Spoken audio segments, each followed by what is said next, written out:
What's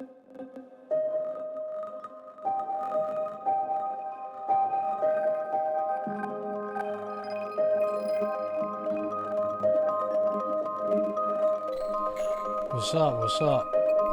I'm here. I'm not late. Not late at all. Jeez, that is loud, isn't it? My audio balance is always a bit fucked. Thank you for subscribing. Loads of people may have to mute that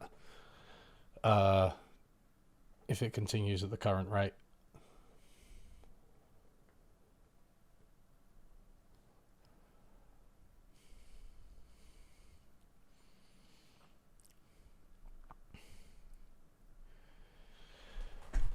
Yeah, so I hope this is. There wasn't very much notice for this stream. I was always going to do a follow-up stream because it's a thing that I do. I don't do too many streams where it's just me like talking at you. Partly just because in most cases I feel like the time would be better spent researching for the next scripted video, but like obviously it's good to do one straight after a video, especially a big one like this. But yeah, hope people enjoyed it. Well, I mean, it's 1 out of 10 for me in terms of like. So 1 out of 10. I realize when I say this to people, it sounds really bad. 1 out of 10 means it's first out of my last 10 videos in terms of performance. So yeah, it's done really well, which is good. And I don't want to be too algorithmy. I don't want to be too analytics man, but it's good. But I think I noticed that it slowed down quite a lot during the week, and I think like literally, thanks for subscribing, Connor. I think literally people just don't have time to watch a video like that during the week because it like went up loads over the weekend. So I'm expecting a kind of stop-start type thing. But anyway, you know, it's good. It's on like almost 300,000 views now in like a week, which is definitely a record. And we're on almost 200k on learning, so 200k subscribers, so that's good. Your left tube crush. I am way too awkward to respond to something like that with coolness.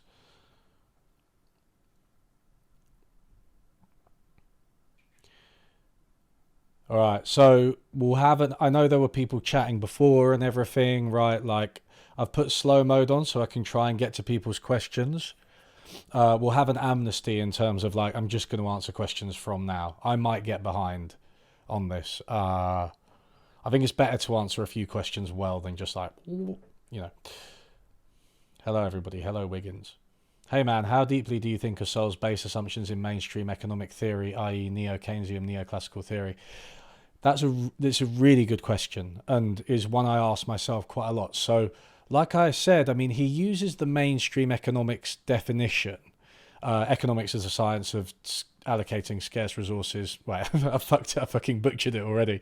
How can I not remember that? It's like it appears in the video like 20 times. But yeah, allocating scarce resources between alternative ends or whatever. And that is the mainstream definition that you'll find in a textbook. I don't know if it's in the core textbook, which is like the newest economics textbook that's pretty popular. I don't think most mainstream economists lean into the idea of scarcity the way Sowell does. He's just obsessed with it. And he just repeats that definition like 100 times in basic economics. And is like, he just fully buys into it. And then, yeah, okay, so similarly, you know, his notion of like supply and demand, markets balancing, consumers get what they want, producers produce what's profitable, and that kind of, you know, produces an outcome that's socially beneficial.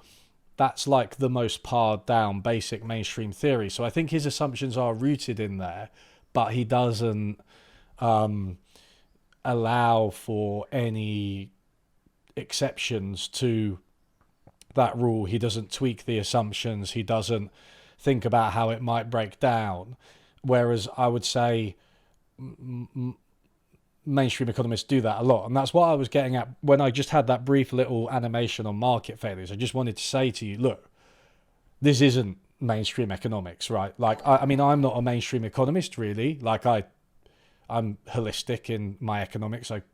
a pluralist. I'm happy to choose, what works, and sometimes that is mainstream economics. But I just wanted to make it clear that Sowell doesn't really follow mainstream economics as it is. What he follows is like a really basic pared down version that's quite dogmatic. I thought it was a great video, one of my favourites of yours. Oh, value was my favourite, I think. Oh, thank you. You like the value video. I always wonder if that one was too heavy. But the face reveal was exciting, wasn't it? Any music in the stream? You ask a good question. I keep asking my friend to make me music. And the problem is,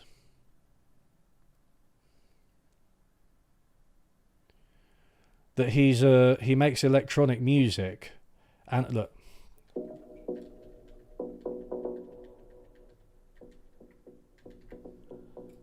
and so it's quite intense. I mean, it sounds kind of okay now, but it might get worse, so I might have to stop it. I watched the really long video essays throughout a few days. Yeah, I think that's the way to do it. I tend to watch them all in one sitting, but I only watch the long ones from people who I think can justify their length, which isn't everybody, but it would be your usual suspects, right? CJ the X, Contra, H-Bomb. That's pretty much it. Sean as well, I guess his can get quite long. When's the 3-hour debate with Sowell? Oh, God. What school of economic thought would you consider the closest to yours, or the one you subscribe to, if any? Probably post-Keynesian economics. But this is already quite intense, this music, isn't it? It's only going to get more intense. I'm going to have to start speaking quicker. I quite like it, though. Yeah, post-Keynesian, I would say. Or institutionalist, actually, probably. Let me amend that. It is institutionalist. The thing about institutionalist is, for me, it's not really a school, although institutionalists might object to what I'm saying. Folding ideas is another good one. Yeah, you're right. Is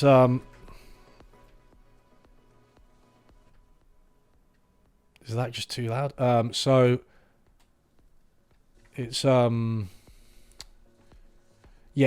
just see institutionalism as like looking at the history and the details, right?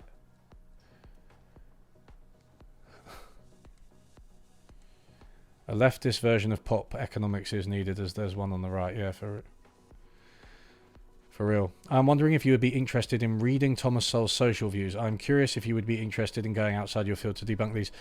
Yeah, I don't know what part 2 exactly is going to look like. I know like the main thrust of it, some of the topics covered. It's such a rabbit hole to go into Thomas Sowell's views on like race and culture. What I can do as an economist is talk about his views on discrimination and immigration, which are like they're adjacent to race and culture, right? I would go outside my field to debunk them. I don't know if it will be in part 2. I mean, when I first started making this video, I thought I was going to fit what's in part 1, what's going to be in part 2, and the race stuff in one video, which would be like 2 hours long. But that's just ridiculous, man. Yeah, the redneck culture stuff. Yeah, I mean, isn't it just based on like... My understanding of this is really limited, but basically one rule with Sowell that you have to remember is like most of the facts that he cites are just fucking wrong, right? So I'm pretty sure I've seen some critiques of like what he says and like things he says about where cultures find their heritage and like the practices in the cultures aren't necessarily right. But there's this thing about like Scottish pastoralists, isn't it? It's like because white rednecks are can trace their origins back to, well, not their origins, their ancestry back to Scottish Highlands. They like now behave differently, and it's like, okay, you may be able to find some small statistical effect there but like it's so unreliable. Like, come on, proximate versus ultimate causes.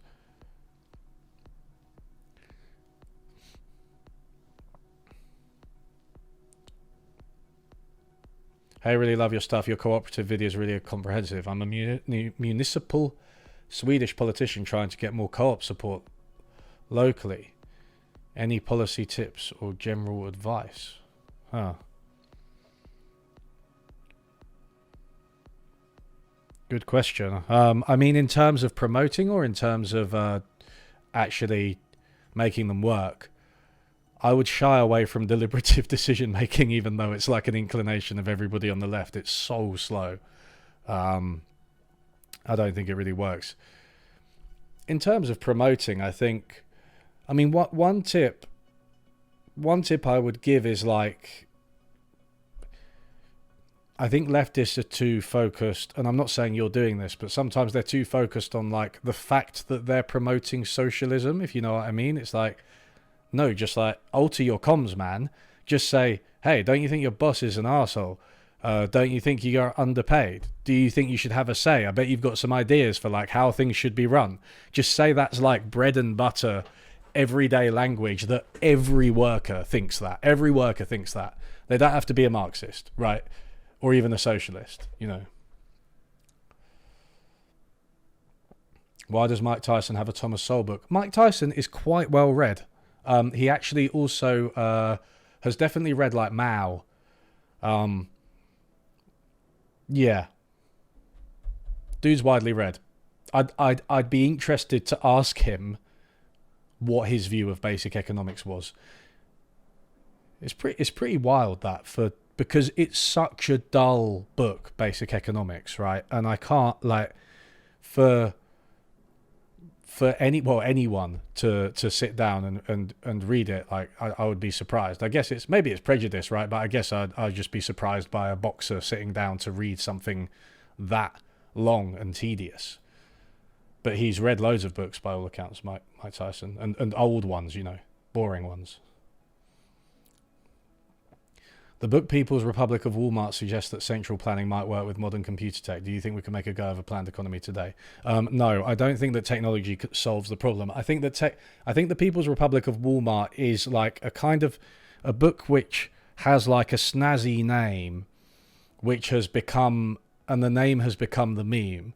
When I read the People's Republic of Walmart, what I get from it, which is a point I think it makes quite well, is there is planning in market economies, which is the point I made at the end of the Sowell video, right? It's like, yeah, there's planning. There are huge organizations, corporations. It's not all just market signals. In fact, most of it may not even be market signals. Planning happens in the public sector. It happens in the private sector. It happens with our laws. It happens with workplace practices and policies as well. So that's what I get from it. I don't think it follows that you can have a centrally planned economy, because I think there's the if you have a computer program planning something, then you have to abstract from the reality, right? The variables that you isolate won't necessarily be the same variables that are that hold true. Anything, when you categorize it, you have to engage in some kind of abstraction. And I think this is where the anarchist critique, like people like James C. Scott in Seeing Like a State, I think this holds true, even if you've got a lot of computing power. And I think what you'd find is, no matter how sophisticated the computer system, if you asked workers within it, they would say, well, we just work around the rules all the time. We work around all of the things that it sets down for us. Now, that doesn't mean that logistics and parts of the economy can't be planned, because they are, or maybe they should be more. Maybe we should have better planning. But I think that's very different to like the whole thing. How much wheat do you need in like the Lake District in the UK? I think you leave that to decentralized parties. Whether that's, you know, similar to our current market system or something a bit different is open for debate, but it's still decentralized. And I think that decentralized negotiation operates at a level of detail and thickness that you'll never be able to capture. So it's not about computing power. It's not about solving the problem. It's about defining the problem in the first place. I mean, this is what I want to talk about in a video about centrally planned economies.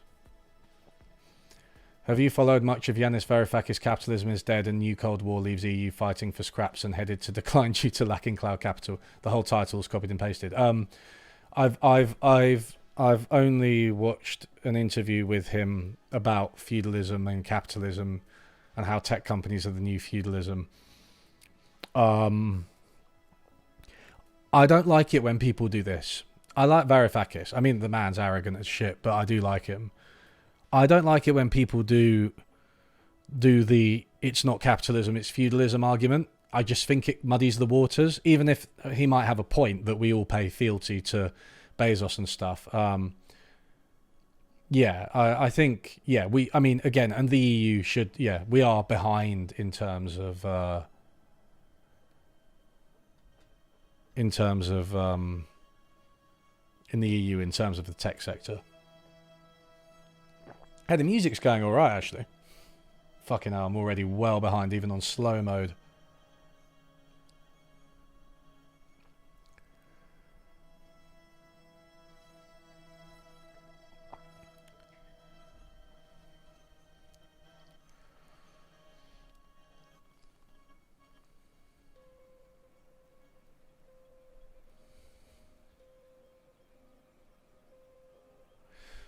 Do you think your political positions changed or became more nuanced or sophisticated after learning as much as you have about economics? I'm a 4L law student and I absolutely noticed that for me. Yeah, for real. Like, I think if you can't change your opinion, well, in response to anything, then that's bad, right? But I do think that leftists sometimes seem to have an aversion to like doing economics unless it's like Marxism, or perhaps some other variety of radical anarchism that basically just says burn it all down. And if anything bad happens, that's capitalism. And, capitalism, I don't really like that. And I feel like me 10 years ago would see me now as a sellout, right? And I don't just mean because I'm like doing YouTube videos. I mean like in terms of my views, because there's like this kind of reflexive anti-capitalism that causes you to embrace anything that's an alternative, including central planning that we just discussed, right? And I don't think that's a very sound basis for advocating alternative systems. Just because the current one's bad, right, doesn't mean you should embrace the alternative. And I think central planning is at least as bad. So that's one major view that I think. It's not that I was a central planner, but it's that any kind of reflexive instincts I might have had towards something like that have been iteratively eroded by, education in economics. Whoa, this is getting intense now, this music, right?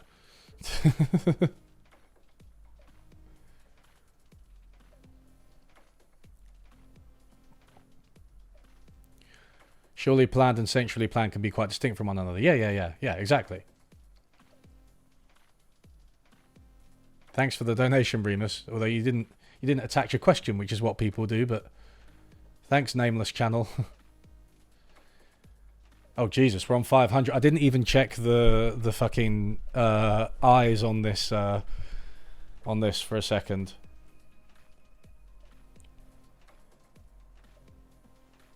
So then you are a capitalist. Okay, bye. Lol. I hope that's a joke. If it is, it's a good one. Blair Fix. Yeah, I follow Blair Fix. I had a chat with him. It's uploaded on my live channel, and I think on my podcast, which you can get on like, Spotify or anything.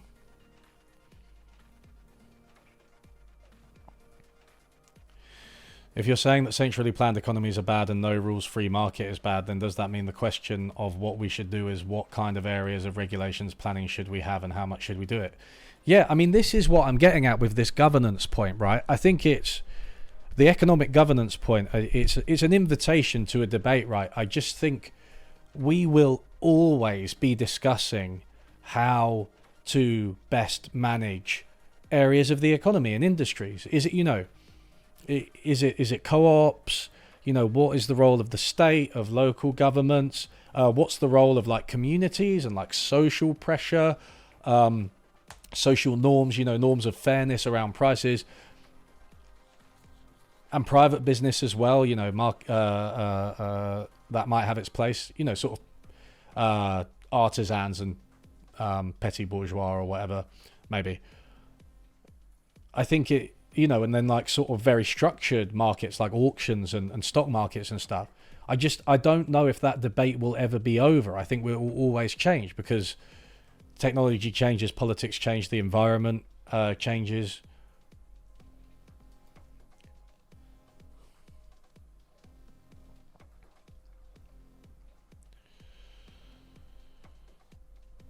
What are some books about modern economics that you recommend reading that aren't too long or complex? I mean, if you, in case you don't, in case you miss it, because there is. Oh wait, no. Does the Ultimate Economics document get shared on my chat by Nightbot?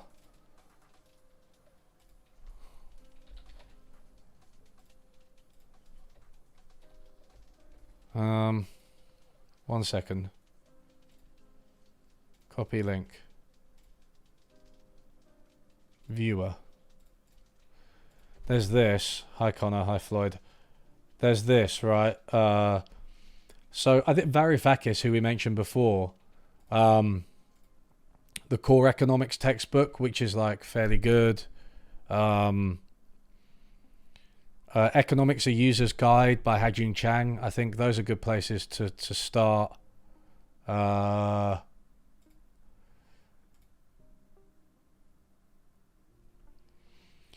What's the difference between central planning and what big companies do, where they basically tell farmers what to farm? I mean, in a way, it's a difference of degree, right, rather than kind. Although I think so. One critique, and this is based on my half remembering of the book, so please, call me out if this is wrong. One critique of the People's Republic of Walmart that I might have would be, I think they underestimate the importance of the bottom line. Like, even in a corporation that's big, the bottom line matters, and it matters for the corporation as a whole, but it matters for the franchises. And I do think that imposes discipline and consumer demand on the entity in a way that, like, in a wholly centrally planned economy can't.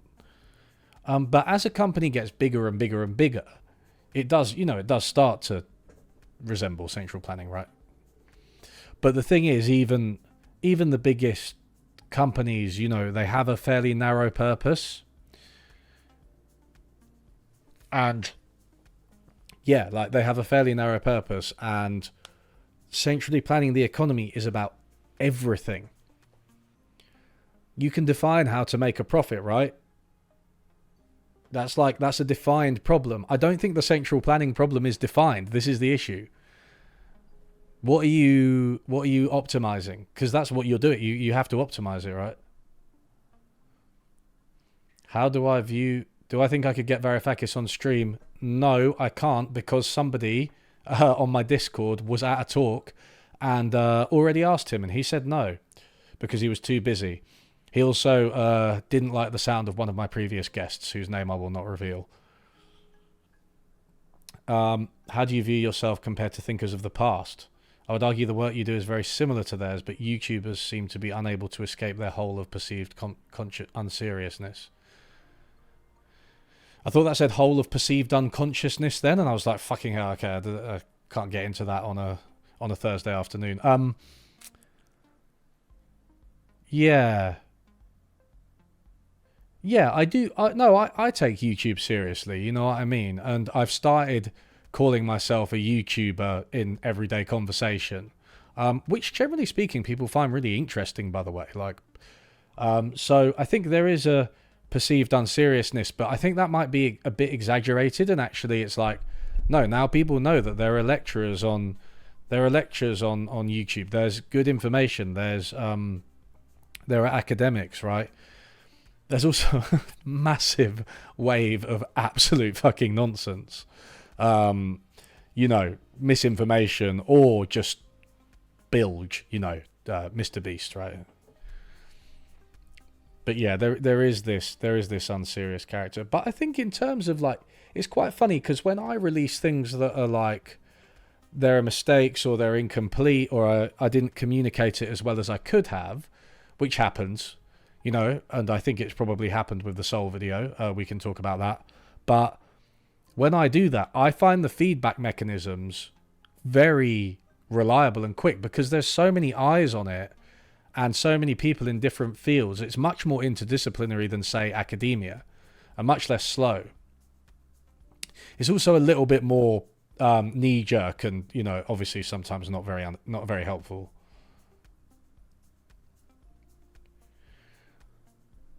I love the market governance point and can't remember if I first read it from you or from some post-Keynesian economist essay. Joan Robinson. Oh God, I thought I made it up, but I probably didn't. Maybe it was Nathan Tankus and Luke Hareen. I'm considering studying economics at an undergraduate level in the UK. I love economic theory, but I'm not a great mathematician. In your opinion, what type of person is an economics degree suited to?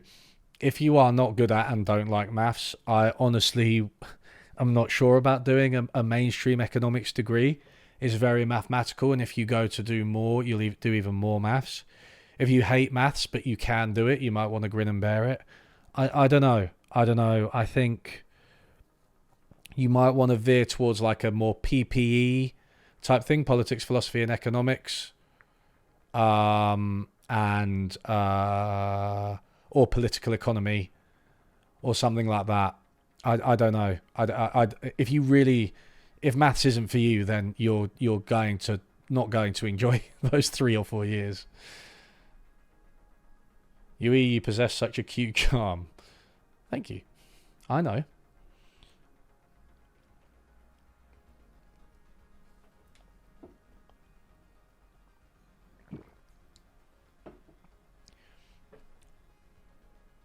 Anarchists don't want to burn it all down.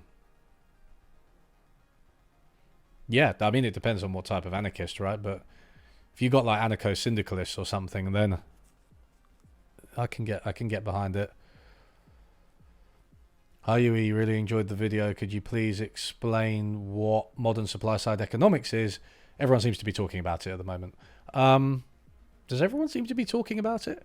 So supply-side economics is basically the idea that the only way you can expand productivity growth and GDP growth is through what economists call supply-side reforms that increase, supply, right?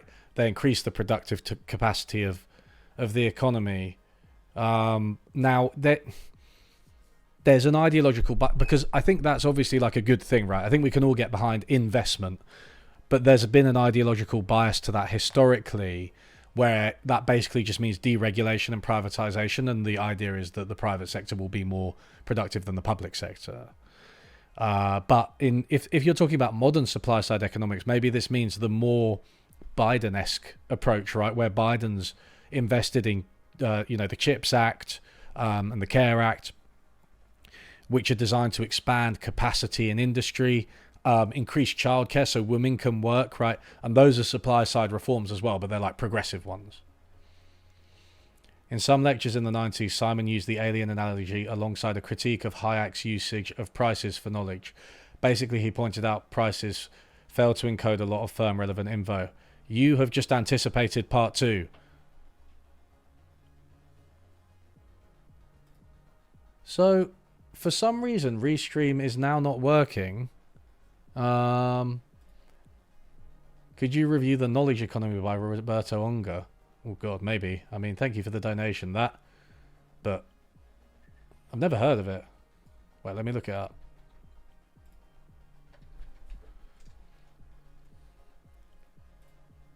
Oh, is this about that type of knowledge economy? Yeah, high tech.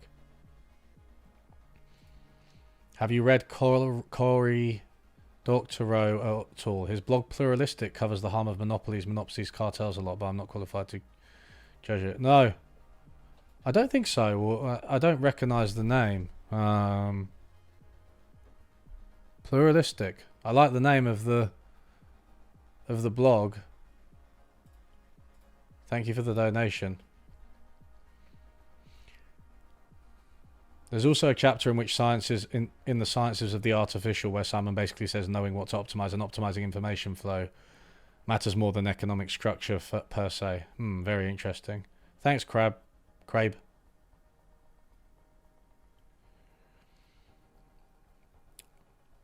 Hi, Yui. I really like the stuff on Polanyi and the Solvid.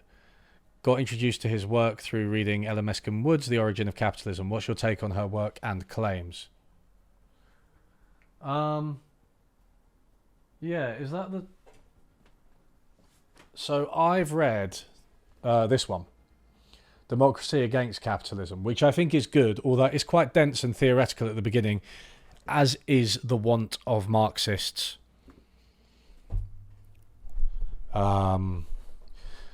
I haven't read that, but yeah, I really like her approach to democracy when she talks about like the demos of ancient Greece, which is more participatory, versus the kind of we the people, which is more Roman, and is more the Western liberal democratic approach, enshrined more than in most places.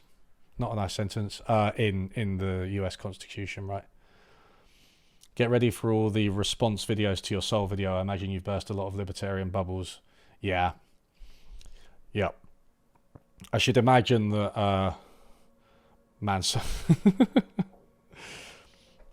libertarians are funny. I made a video about Javier Milei, and that made a lot of libertarians very angry. It's just like, libertarians on the internet, they don't seem to realize that their view of what economics is, which they try to gatekeep. They're like, oh, this isn't real economics. It's like, guys, you're a fringe ideology. Nobody accepts your ideas. I mean, I know Milei won. That's the biggest example in recent history. But, like, he's propelled by the failure of the Argentinian left as much as anything, right? And he's not going to be able to do what he wanted to do, which is abolish, like, every government department. Because, hey, you can't do that because, hey, Polanyi and the double movement. There are ways of allocating resources that are not markets, and those are in fact necessary for populations to survive and even for markets themselves to function.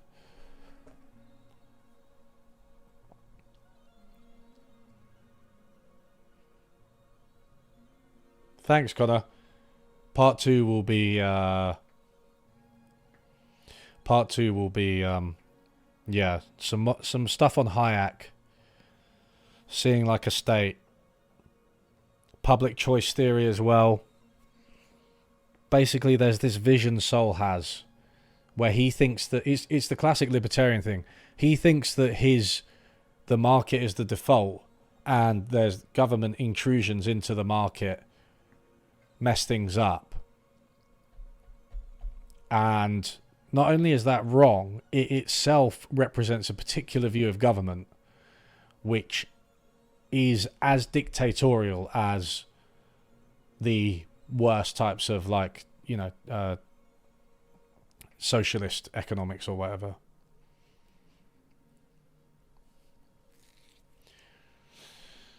Could you talk about greedflation? It seems to be a bit split in perception. Forbes endorsed it, but The Economist has rejected it. What's your take? I mean, greedflation was like a kind of buzzword, right? I've been trying to get Isabella Weber to speak to me, and I think she will eventually, but she's writing a book at the moment, presumably about this. So, yeah, greedflation. Sellers inflation. Did monopolies raise prices during inflation more than they needed to, and did it increase prices? Yes, like that happened. Was it responsible for most of inflation? I don't think so. I think that was the supply chain crisis and the pandemic fallout.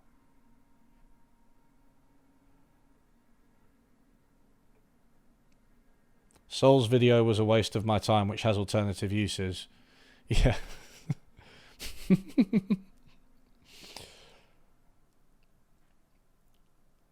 Free spirit, thank you. Thank you for the donation. Would legalization destroy criminal drug cartels economically? Wow, that's a rogue question. Thank you for the donation, Jake and Blake. I want to do that. I think it would make them less. I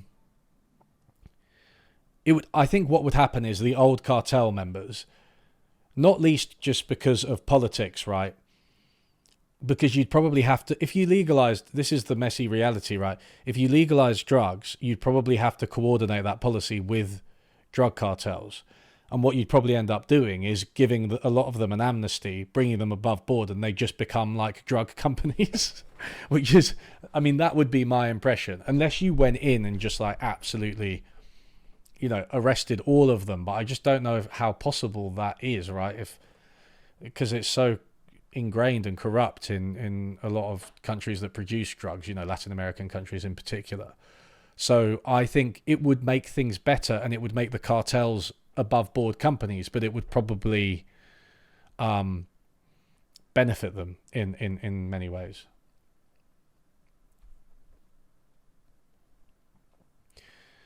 A YouTuber mentioned that videos are flawed for education because they can't be indexed easily. Do you think it's worth writing articles of support for vids? What do you mean indexed easily? Because you can do timestamps, right? And you can put references at particular timestamps, and then I don't know.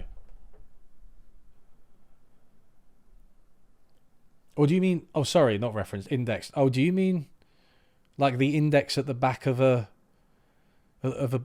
book?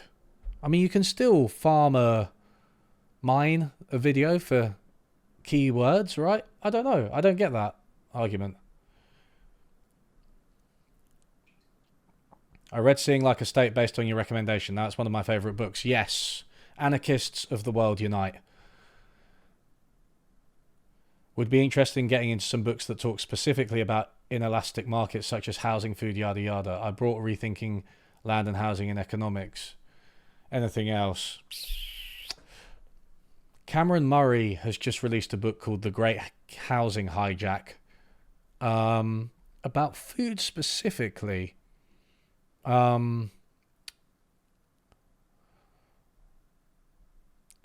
Inelastic markets in general. It's quite a post-Keynesian topic, that. I mean, maybe Mark Lavoie's written about it. On food. Yeah, I don't know. Maybe chat have some suggestions about food.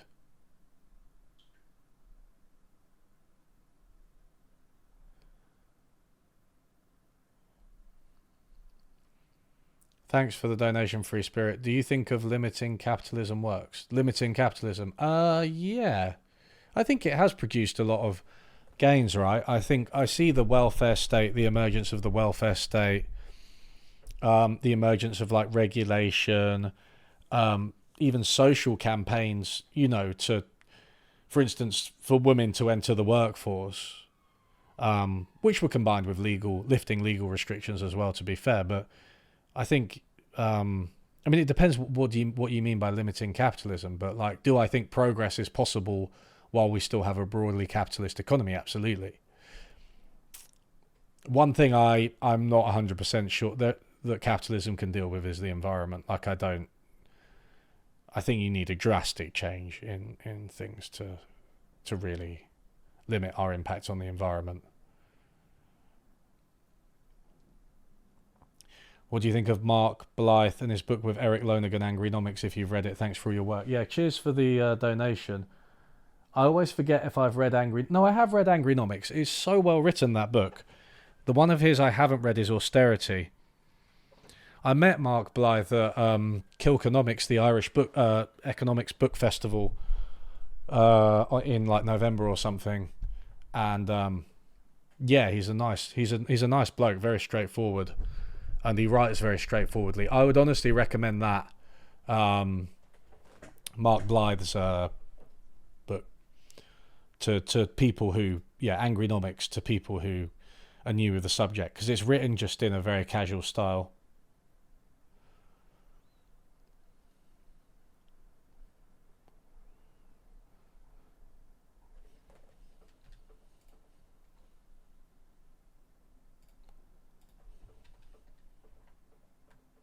Oh, I know what's happening. I had to turn it right down because of the fucking music.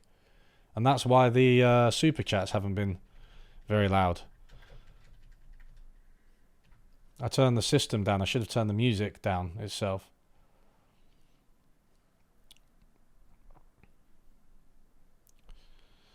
The difference between me and Sowell is that he's a glass half empty kind of guy and you're a glass half full kind of guy. Is he a glass half empty kind of guy? I mean, I don't know. What's his most recent book? Social Justice Fallacies. I mean, I don't know. He seems to be part of this like war on woke or whatever. It's just like, why do they all have to do this? Why do libertarians all have to do? It's like, for me, when I think about libertarianism at its core as a philosophy, I'm like, I have some deep agreements with it, right? I don't believe in state abuse. I do believe in freedom. I know that governments can mess up and do horrible things, right? They have throughout history. But then someone like Sowell will then make arguments against immigration. It's like, no, you're just a conservative. You're not even a libertarian, you know what I mean? What do I think about Tyler Cowen and his state capacity libertarianism? It's been a while since I looked at that. I remember him coming up with it like quite a few years ago. How would you define it? Is it because it just seems to me like similar to neoliberalism, right? As in the neoliberalism that has emerged online, which is actually slightly different to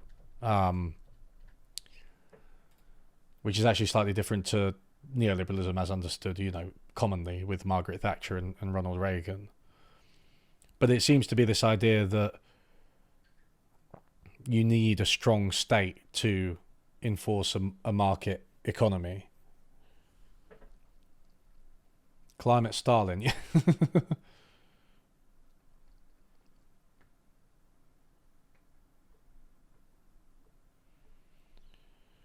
Pakistan is the most goated country. True. Never been there, but true.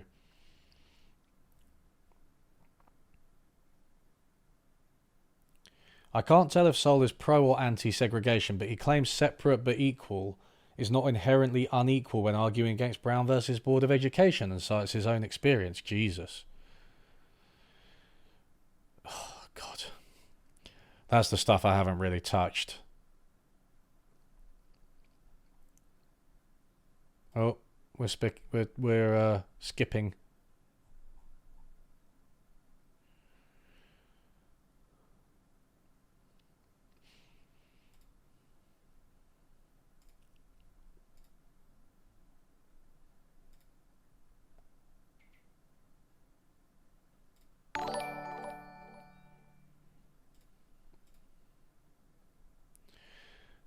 Rex Ferrell, I'm so happy you talked about this. Sowell was what radicalized me to socialism. I read his work while learning Marx and felt like he lost an argument with a work 150 years old.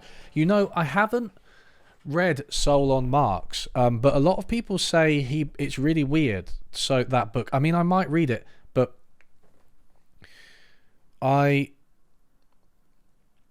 from what I've heard, it's like he used to be a Marxist, right? And then he kind of says, he details Marxism, and apparently people have said he does it quite well, right? Like he knows it because he did genuinely used to be a Marxist. And then he sort of just pivots and goes, oh, well, it's all just wrong. And he doesn't really have good reasons for it.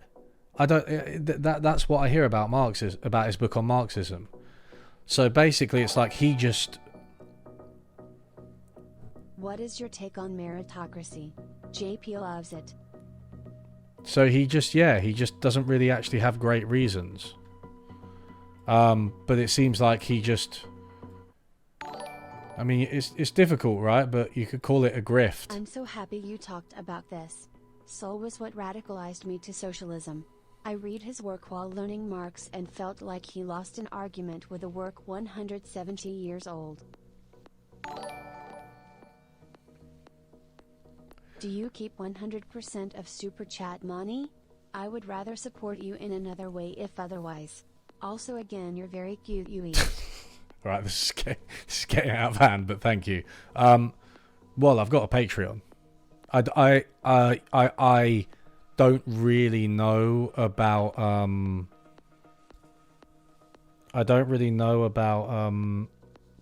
super chats, but my guess would be I don't keep 100% of it.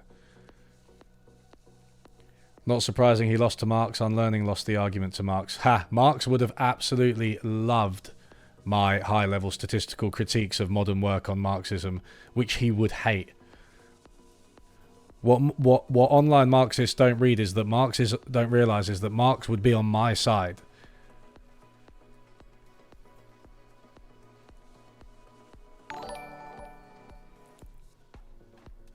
Sowell believes in cups and water but refuses to comment on how much is in there. BC, it's tyrannical. Morishima? I like econometrics and he is a Marxist.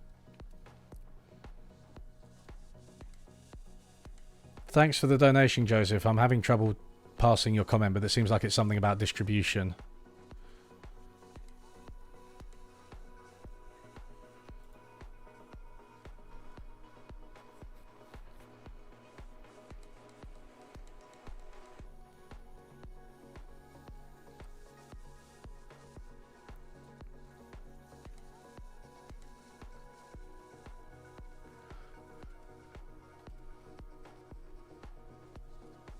I've heard YT takes about 1/3. Yeah, yeah.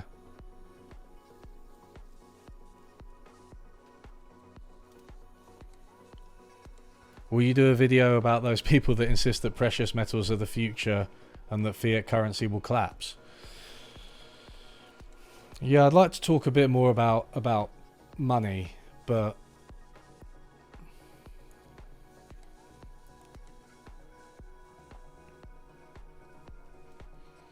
yeah, maybe. I don't know. There are loads of channels that do that though, right? You've got like you got your plain bagels, your money and macros, your Patrick Boyles, your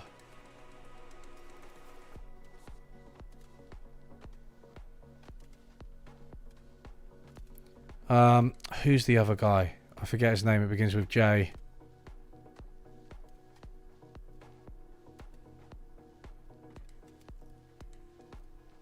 Ah, I've forgotten. But anyway, you've got like loads of people that cover Bitcoin and gold and shit, and they're like finance experts and macroeconomics experts. I don't know. It's not really my terrain. Folding Ideas just did a video on gold. Oh yeah, they did. Yeah, they did.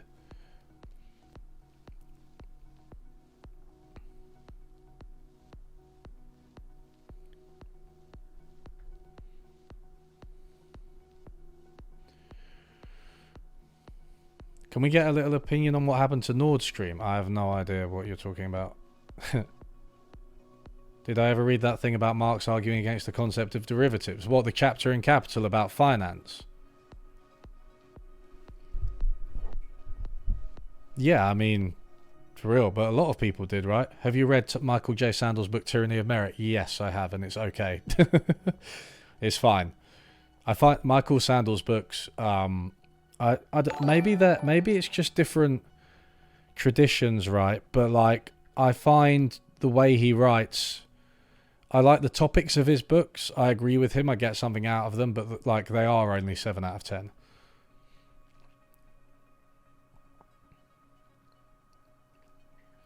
Will I talk about planned economies and when? Well, I did a bit earlier in the stream, but I don't know. Next year. I've got part 2 of Sowell to do.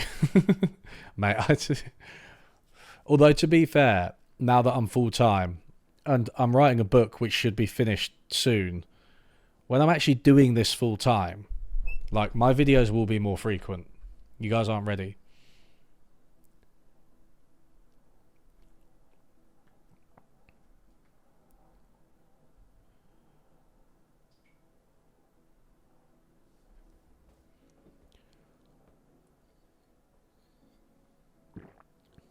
I assume they need... Oh, so I thought you meant financial derivatives. You mean the math where he argues differentials are contradictory? Yeah.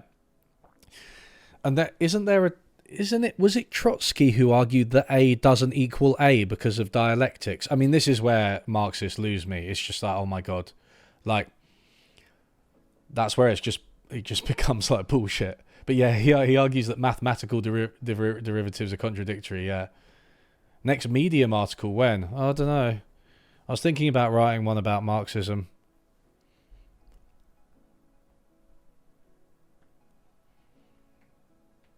You should talk about planned economies because they're an advancement in the means of production. They brought even backwards countries on new heights. Well, I don't know. I mean, loads of capitalist countries have grown very fast, right? As have... and the planned economies had some really bad stuff happen in them. Have you seen Ben Burgess' channel Resoul featuring you? No. No, I've spoken to Ben Burgess once in the past. Please don't make 3 years to fulfill promises again. I don't think the central planning one will take 3 years, but it might take a while. I've been saying the book will be finished soon for months. Yeah, okay, that's also another 3 years to fulfill promise. Look, one of these days I'm just going to be doing YouTube. Am I going to survive Soul Part 2? I mean, I've read the 3 foundational economics books of his, in my opinion. I might have to read Intellectuals and Society because I want to talk about his view of experts and stuff. And then, yeah, I don't know.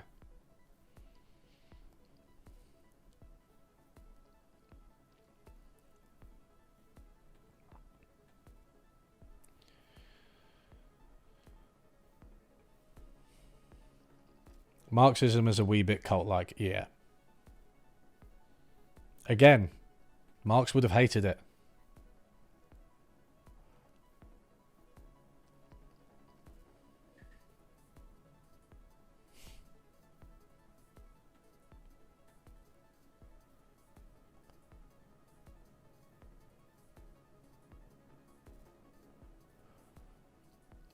Marx wasn't arguing against derivatives, he was pointing out how it's mysterious how they work, which many philosophers were. Yeah, I mean, philosophers didn't like science. Right, I remember reading a passage about how philosophers were saying you couldn't possibly measure temperature because there's so many different aspects to it, like, you know, for humidity, like wind, chill, like how the person feels, all this stuff, and they're like, thought you couldn't measure it, but then it turns out you can. It turns out that you can measure temperature for scientific purposes.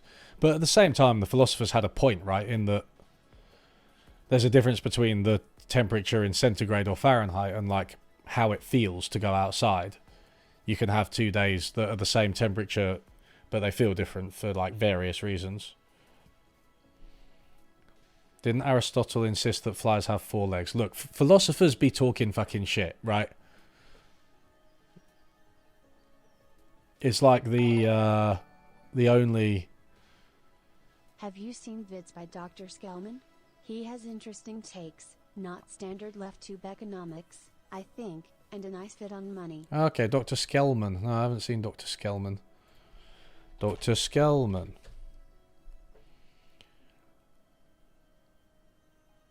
Vids by Dr. Skellman? I don't know. I can't find it when I search. He also said women had fewer teeth than men, lol. Yeah, I mean, it's like philosophy is a great avenue to thinking clearly, but also a great avenue to thinking dreadfully and being able to defend ridiculous ideas that are just wrong.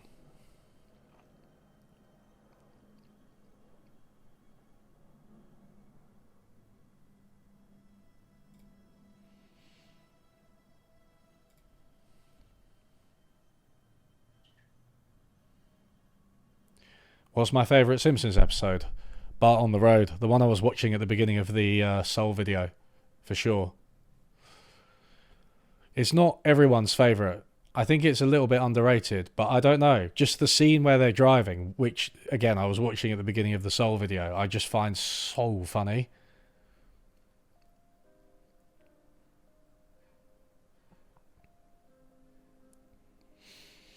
Do I think that all formed of planned economies will be worse than market economies, or is it just centralised like Soviet Union? Yeah, just centralised. I mean, planned can mean lots of different things, can't it, right? You can have planning in the way China does, which is like state capitalist.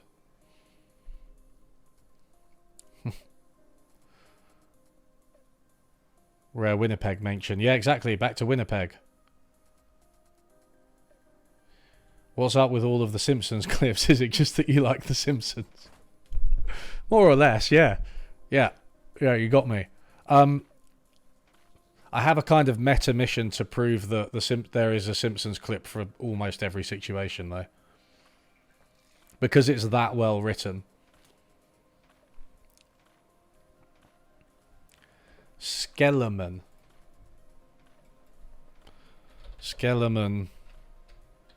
Money. Okay. Big government anarchist. Alright, I'll watch the money one. Wait, where do I fucking add this to my... Man, YouTube's options do be changing. AI will make any planned economy possible. I don't think that's true. I mean, for a start, AI, as we call it, isn't even AI, right? It's like just machine learning. And machine learning, like, can spit out absolute fucking nonsense. I don't want to rely on it for an economy. People are robust. Believe in people. They need to be able to make agreements between themselves, between each other. They need to be able to adjust plans in response to changing circumstances. People think in a way that what we call AI can't. If we invent real AI, then it will be able to think like humans by definition, but we haven't. What do I think of Gary Economics' recent popularity? He delivers a very populist message, which is undoubtedly probably too simple, but seems to be very effective rhetorically in the media debates. Yeah. So I know Gary, full disclosure. I play football with him, and I was actually at his book launch. I haven't... Oh, I don't have the book with me. It's at my partner's, but The Trading Game, which I think is more of a personal story, right? But now he's kind of worried about inequality in the financial sector. But I do think there are some... Let me put it this way. I wouldn't invite him to give an academic seminar. I don't think his... the causal channels and the terms he uses are properly thought through, right? Like, but then... I don't know. He gets through to a lot of people, and people who, you know, the ordinary person, which isn't a term I like, but I guess it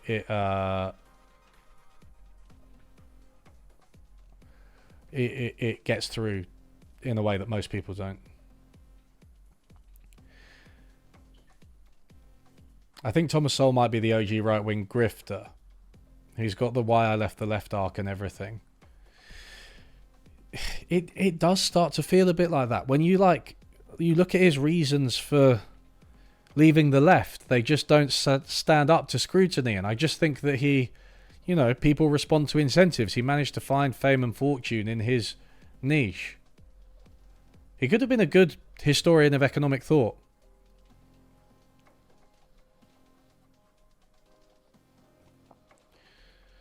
Do I have a suggestion for a good economics book textbook as a primer starting point? Yeah, I defer to the Ultimate Economics document, which I will link.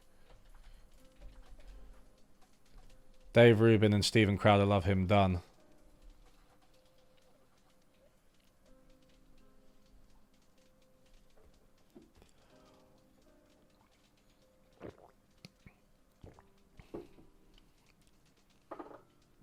I've already talked about People's Republic of Walmart, so I don't want to repeat myself too much. I don't know I don't know what the fuck Nord Stream is.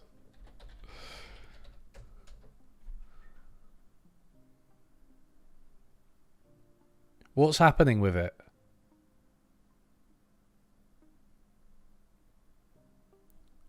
Do you just mean just in general? Just Nord Stream in general? Yeah, I don't know.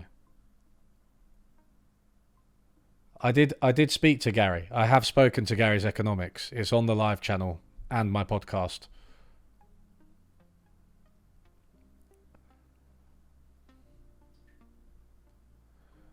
It's the gas line in the sorry. It's the gas line in the Baltic Sea. I mean, like, why so much Nord Stream in the chat? Is it just one person? Is it just one person just talking about talking about Nord Stream?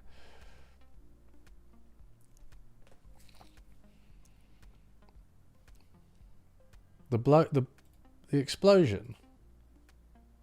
You mean in 2022?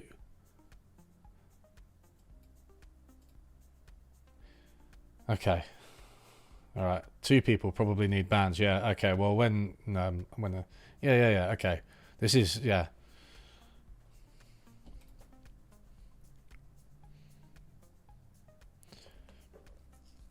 Yeah. I mean, it's funny with Soul because there's literally, obviously, like, there's so much you can talk about. Because look at the size of this fucking thing. You know what I mean? Look at that.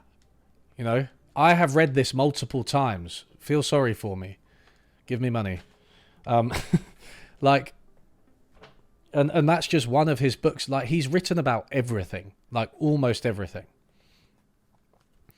I can't imagine that you get much out past reading about 5 or 10.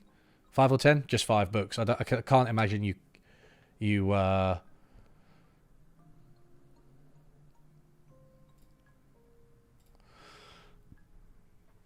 yeah, I've forgotten where I was because I had to black someone, but yeah, these questions are very random. But yeah, like,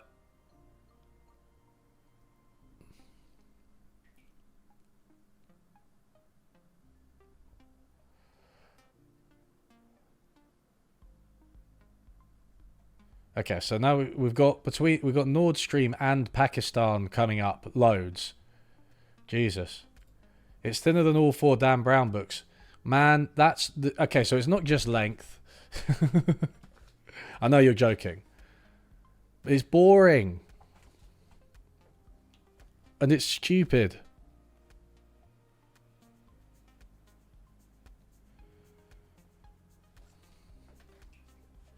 I've got like so many random bookmarks in where I thought you said something silly.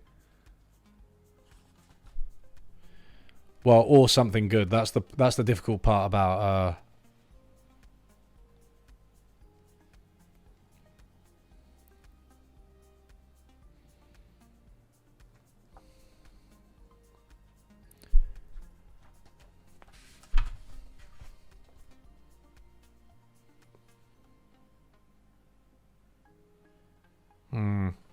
yeah, I don't know.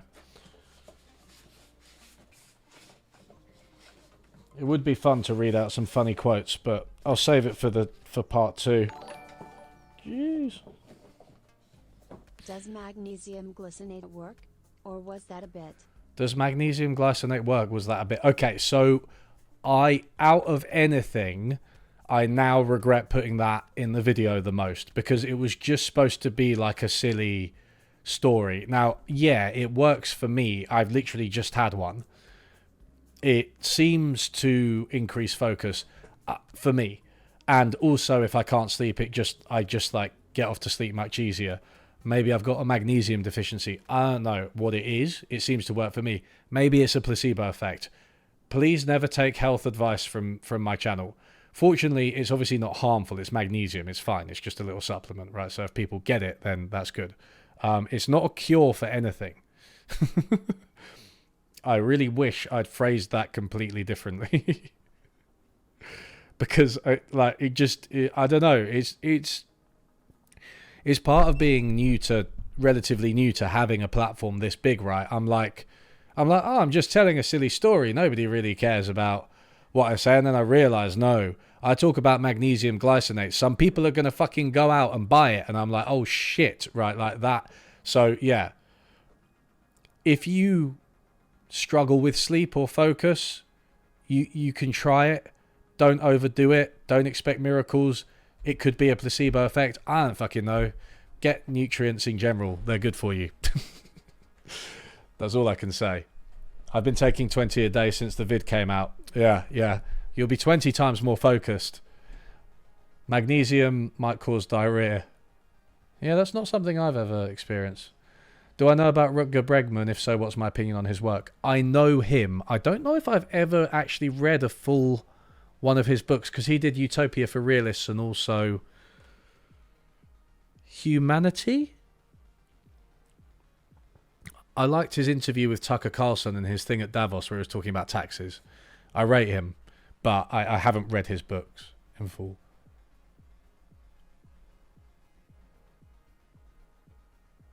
How was I introduced to Polanyi? Good question. How was I introduced to Polanyi? I mean, I did a reading group with Polanyi a while ago, a few years ago. I led a reading group on Polanyi's Great Transformation, but I knew about him before then.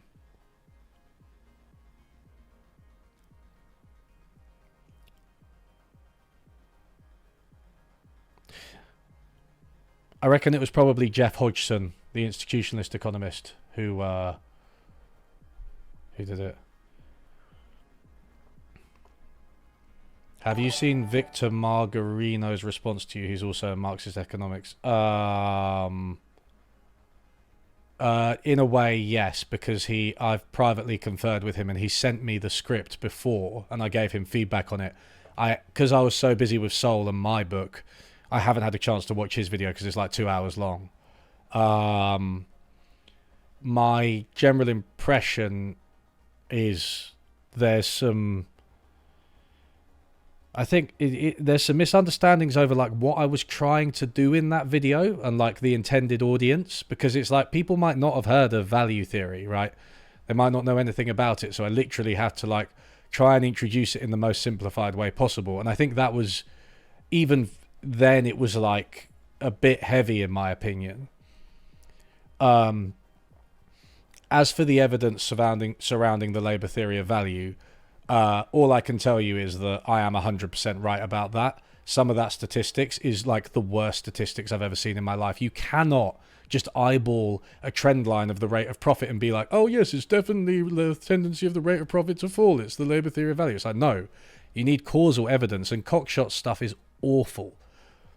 So I think Marxists need to like learn to jettison the bad elements of their theory. They don't. That's a lot are completely unwilling to, and they just don't understand like the statistical problems. And it's not advanced stuff. It's basic stuff. I don't know to what extent Victor goes into that, but I'll probably talk to him on this channel. How has Russia survived the sanctions? I think they did some MMT, didn't they? From what I remember, they printed a bit of money. They kind of invested in their own industry. They got alternative support from countries, like China, most notably, and I think India too. Also, bear in mind, like the sanctions weren't that binding. We continued to import fucking gas and oil from them. So, how has Russia's survivable the sanctions? Yeah. Sorry, I've already answered that one. But yeah, Money and Macro, the channel has a great video on this. The word live stream is thrown around so much these days, but that is close to being one. This is close to being one. Yes, that's it. That's the comment. We can finish the live stream now. We can finish it.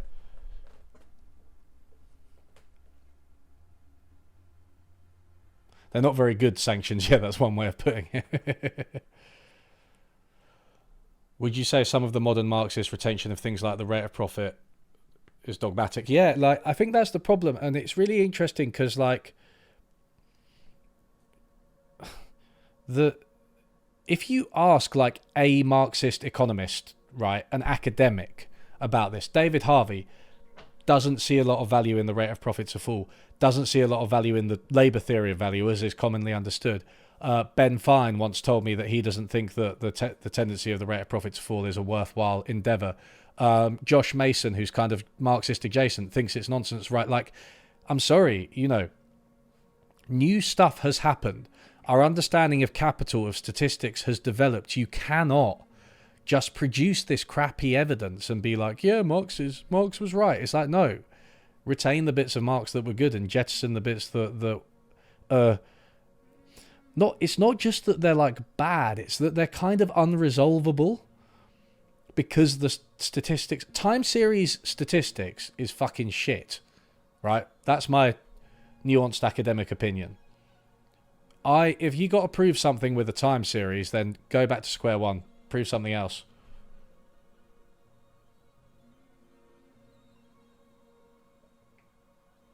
I haven't seen you before on live. I respect your capacity of criticism and being able to rescue some aspects of different and mostly considered antagonistic positions in the society. Cheers. Oh, thank you.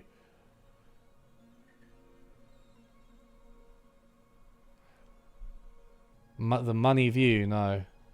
And the Mars Trilogy, no. It's just the nose all the way down.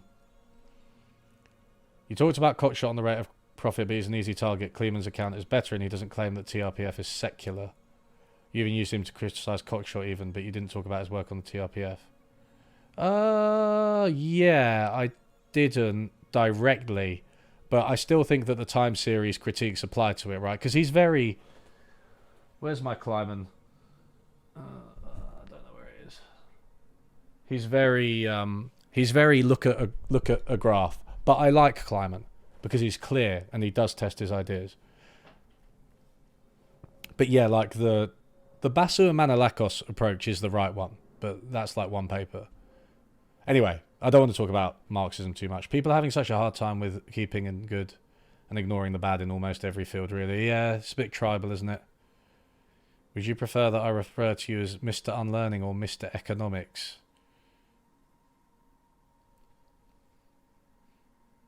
Whatever takes your fancy.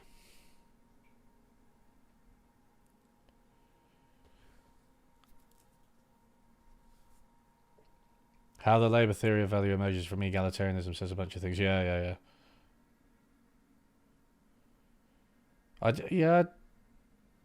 Why are they bad? Okay, I don't even know what we're talking about anymore.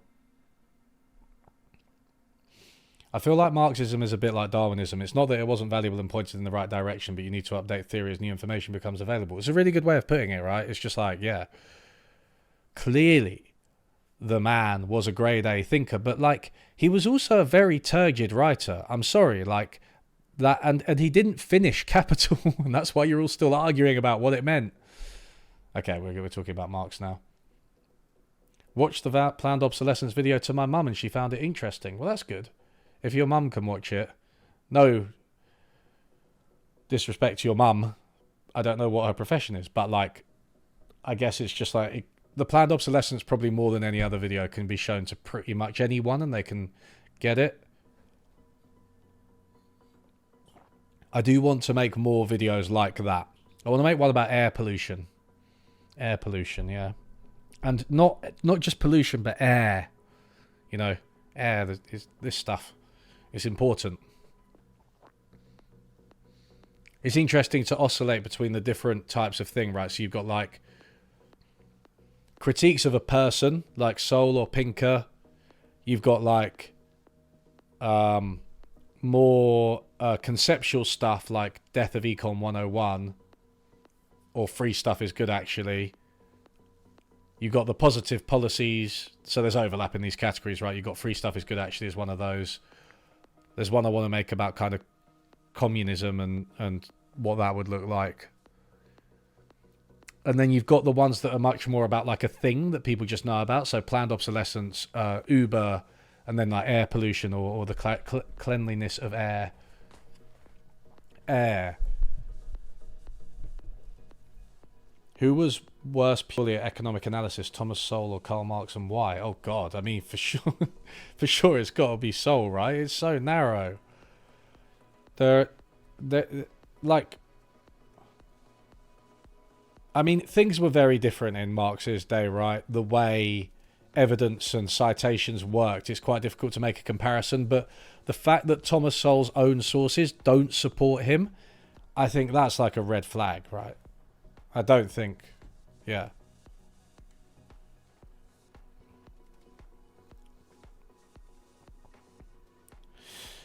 Does sociology have a better framework for studying economics? Yeah, I think so. Well, I don't know, better universally, but it has very good ones, right? You've got The Strength of Weak Ties by Mark Granovetter, that whole network theory and that whole literature, which I think is like super, super sick. It's such an interesting, that is economic sociology, right? That's what it gave birth to economic sociology, The Strength of Weak Ties.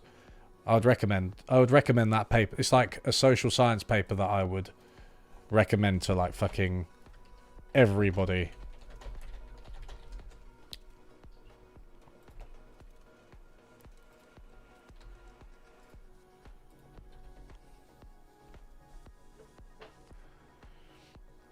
Is there a good alternative to Sowell's Basic Economics you would recommend? I mean, I'd just go with an economics textbook, right? Like the core economics textbook. Like that, that's because economics, basic economics is trying to be an economics textbook, right? Like, look at the name. Look at what it looks like. Thanks for subscribing, David. Look at the name. Look at what it looks like, right? And it's got questions in it. But it's not a textbook. It's very biased and it's a rant and it's not sourced properly and, you know, all the rest of it.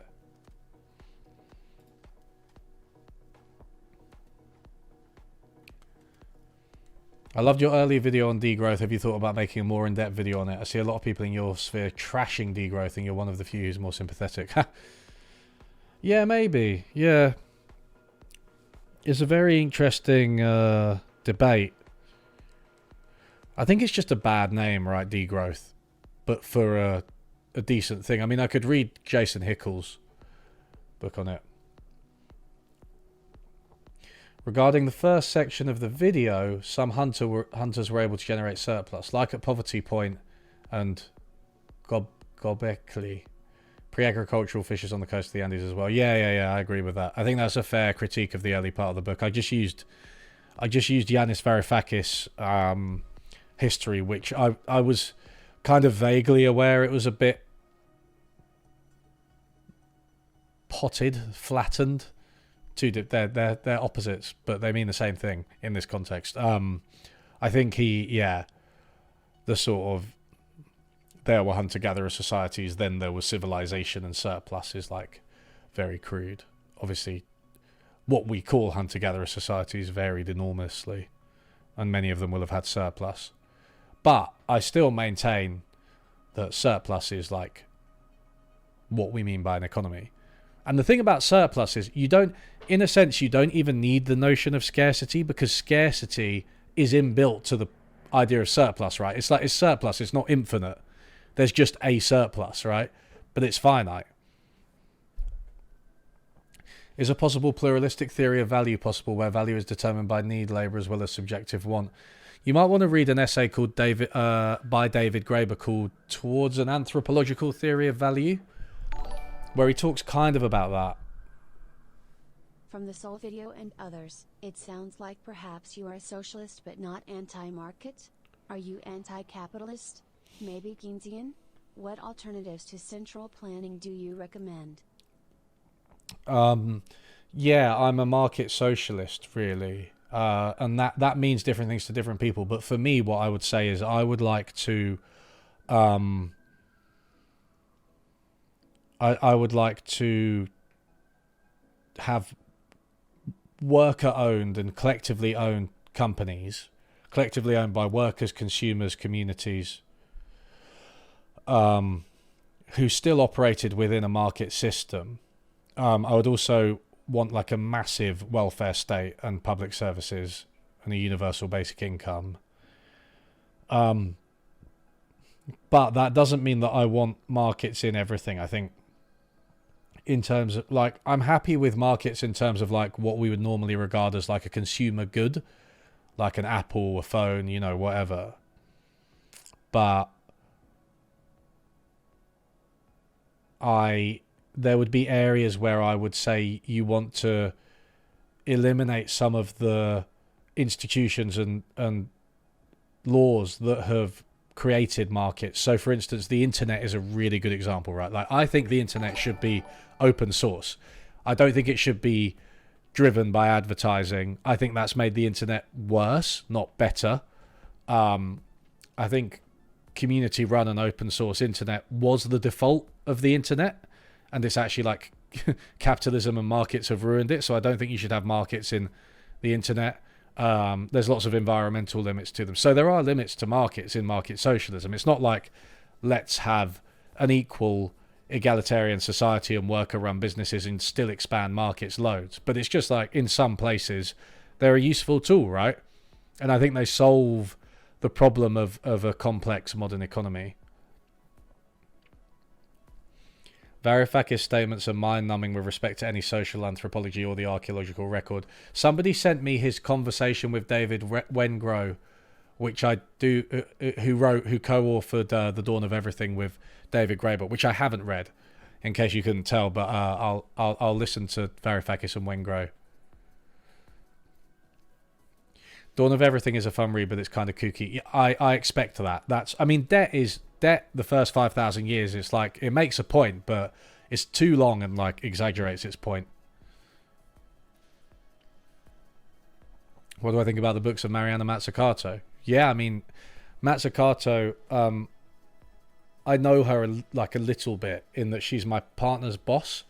But she's changed the game, right? She's one of these, along with like, sort of Stephanie Kelton, Kate Raworth, Hajin Chang maybe.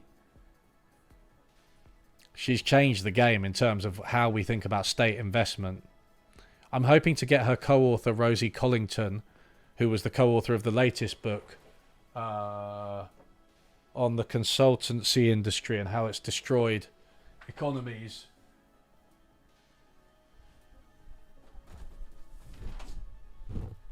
Oh, this one.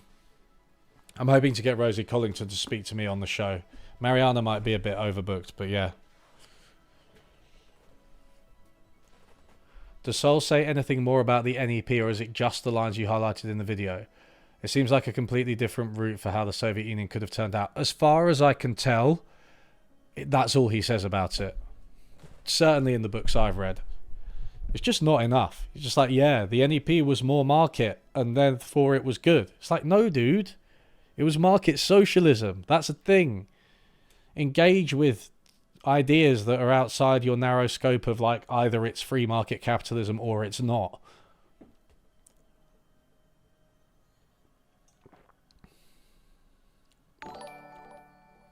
Is misinformation a market failure? Who's your favorite Beatle? Beatle? I don't really like the Beatles that much. Probably McCartney, though. I really like the song Eleanor Rigby. That's him, right? Is misinformation... and thank you for the donation. Is misinformation a market failure? I think it's a market failure... Yeah. Because I think in the sense that for a market to operate and function really well, one of the assumptions that you need is perfect competition, is perfect information, sorry.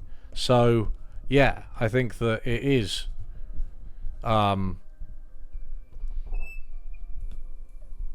think that it is a market failure. And also the more direct way that you would say that misinformation is a kind of a capitalist thing is that you actively misinforming your consumers to make money is like, well, I mean, it's self-explanatory, right? It's a way of making money. And companies do it literally constantly in small ways and in big ways, right? So you have like massive fraud in the financial sector, right? Sam Bankman-Fried, right?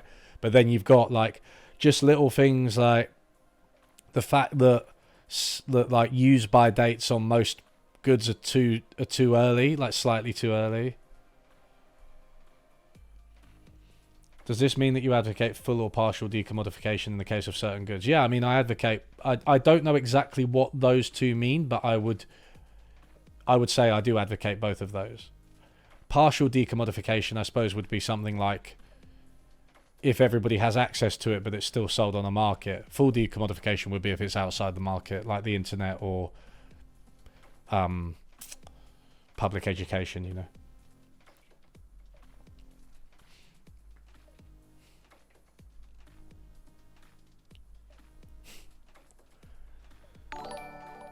Hey, Unlearning, have seen your Soul Part 1 video, was pretty good. Only pretty good. Thank you. Will there be a Part 3? No. I don't think so. Oh, God. I don't like... This was an audience demand, right, really, more than anything, right? And I realised how popular Soul was. I don't like doing too many takedowns because... I like to put forward a positive agenda. And I still try to put forward like a positive set of ideas in the Soul video, right?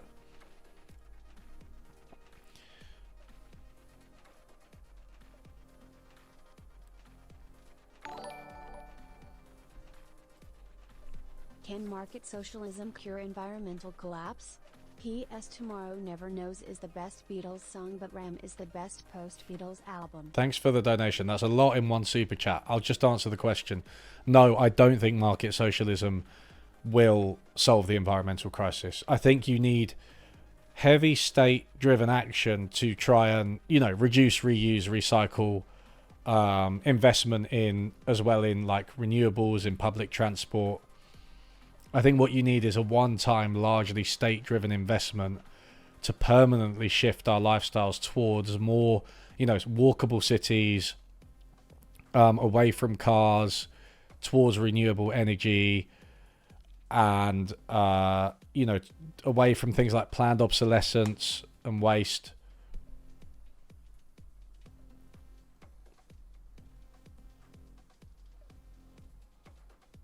It was still a positive video even with the disagreements. Yeah, good.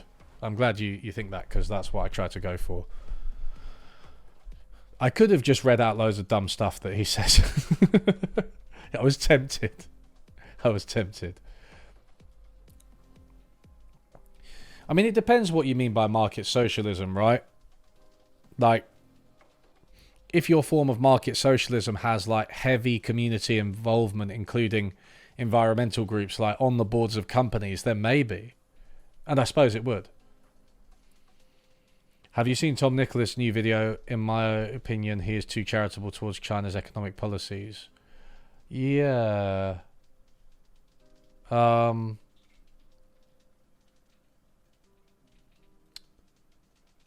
Yeah, I have seen that video.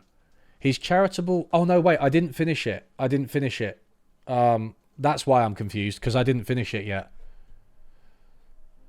How is he charitable towards China? I know he talks about like the sort of poverty reduction in China and the trade and everything. But yeah, I'm not sure.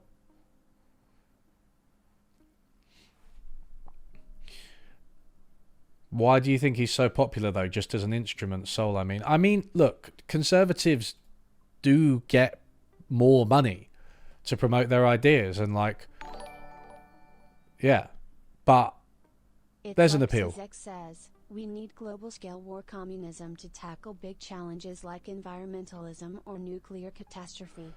Yeah, thank you for the donation. I kind of agree with that. Yeah, on a war footing for climate change, I think. Unfortunately, I take no pleasure in agreeing with you. Oh, well, I'm sure nobody does really. Yeah, so there's an appeal, right? I think he writes with clarity. I think he's relentless in like the amount of books he releases, the amount of topics he covers. Yeah, he's got a mission, right? And then, but I think he is supported by money. In the Sowell video, you mentioned that one thing capitalism did was remove the average human's connection to land. Is it possible to reintroduce that connection in the modern world? It's a great question. I mean, if you look at somewhere, there are kind of these land back movements right across the world, mostly in the global south, where I think they are trying to reclaim that. And there's community land trusts in the global north as well, right? Where it's like we as a community own this land, and we decide what to do with it. I feel that for me, a modern economy, whether it's capitalist or socialist, is always going to have some degree of alienation. I think alienation from your labor, alienation from land. I don't think everybody's going to return to the land, but certainly there are communal ways of achieving that should be pushed where possible, so people at least, for instance, own the land their house is built on, right, at the very least. And people should have access to the environment as well, if access to the environment makes sense, but I think you know what I mean. The Meidner Plan, of course, Dolphin Expert. I've heard of the Meidner Plan, yeah. It's an anarcho-syndicalist plan / social democratic. It's good. It was radical, right? Very radical. It's the type of thing I'd like to see.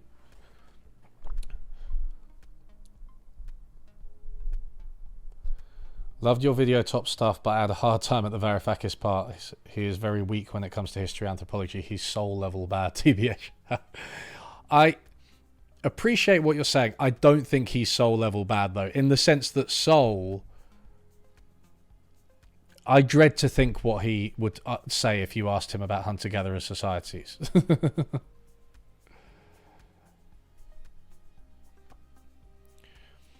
As a biologist, I've never understood how economics as a discipline can go on without having a parallel subfield to paleontology. Like, you need to know the history of systems to understand their present. I mean, paleontology is a very specific example, but you're right? Like, how did the economy emerge? How does it work? I think economists have avoided these questions because it's been quite an ahistorical discipline for quite a while, which is sad. And Sowell is so ahistorical. You're welcome, Ehoch.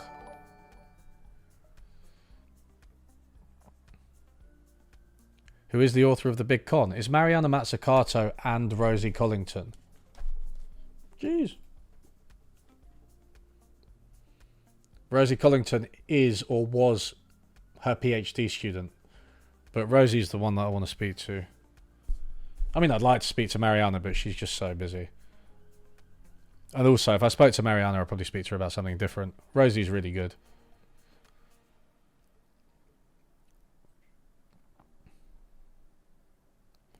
Do not ask Friedman about his views on colonized societies. Bad idea. Yeah, exactly. That is the difference between someone like Varoufakis and someone like Friedman or Sowell. Like, you get, yeah, okay, you get a flattened, basically wrong history, sure, but you don't get the racism. That's an improvement in my opinion. I know it's a low bar. I know this is a low bar in economics. Am I going to do more interview streams soon? Yeah, I'm going to do one on Monday. I want to talk to Joseph Politano about the vibe session. I'm supposed to be talking to Dean Baker soon as well, but I did this one. Yeah, I need to do Dean Baker. I've got a whole bunch coming. My schedule's just fucking... It's just so hard to get people to speak. It's like, you know, herding cats. Thoughts about Yugoslavia's market socialism? Well, yeah, I think it was in many ways successful. You know, they industrialized successfully. I think they did have more egalitarian workplaces. They had solid industry. I think, and a lot of the reasons for why Yugoslavia fell apart don't seem to me to be primarily economic. Although, yeah, I mean, it was caught in the middle of the Cold War, and there were these long-standing ethnic divisions, right? Yugoslavia was a creation, right? I don't know if it was ever going to work, but certainly there were problems like regional inequality. Are good. To reclaim land and community, I think some form of modernized commune/coup are necessary. It's how I get weird looks at parties. Thank you, Bryce. I agree. Yeah. Thanks for the vid. Have you received much pushback for mentioning Dark Emu? It's pretty contentious among Australian historians.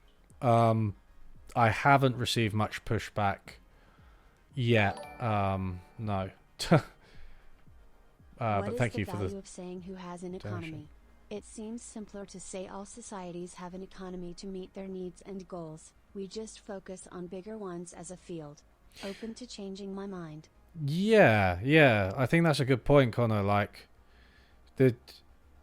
I suppose the one thing I would say would be, are there societies without an economy? And when I watched that documentary on a particular group of Indigenous Australians, right, of Aboriginal peoples, it from the documentary, it very much seemed like that group of people were living in an environment of scarcity where they literally just took what they needed when they needed it and stored it for very short periods of time, if at all, and just shared it in an egalitarian manner. Now, is that an economy? I don't know. I think if you don't have the surplus for any length of time, you don't have kind of a division of labour and sustained surplus for any length of time, you just sort of take what you need when you need it. I think that's a good candidate for saying that's not an economy, right? But at the same time, there are plenty of smaller economies or temporary economies. I do think we need to rediscover temporary and small a little bit, right? Like what if companies could only exist for like 50 years or like 99 years? You know.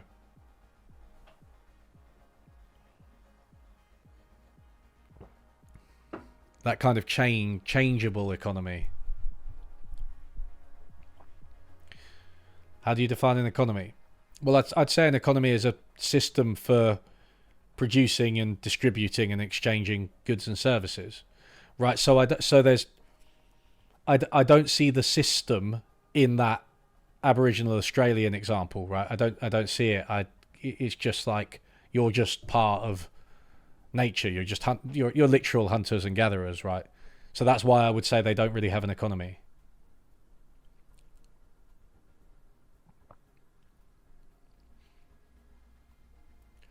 Hello, any introductory readings? This is the most common question. Consult the ultimate economics document. You can have an economy without capitalism. Agree. But capitalism is the time when the economy has like grown massively, I think. You know, in a sustained manner. Thanks for these videos. Even though I don't see things you bring up in the same way and do enjoy them and see them as thought-provoking and informative. Well, thank you, Proletarian. I'm glad.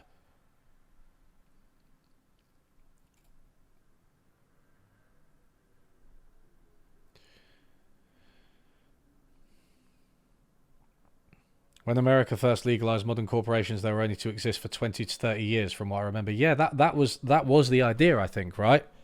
And they'd have like a very specific social purpose. I'm pretty sure the first corporations were like towns. The town was a corporation. Now they're like these eternal, privately owned, privately managed entities designed for profit. It's like, I don't think the idea of a corporation necessarily needs to be bad. I think it can be a good way of harnessing, organizing, and channeling resources into a specific purpose.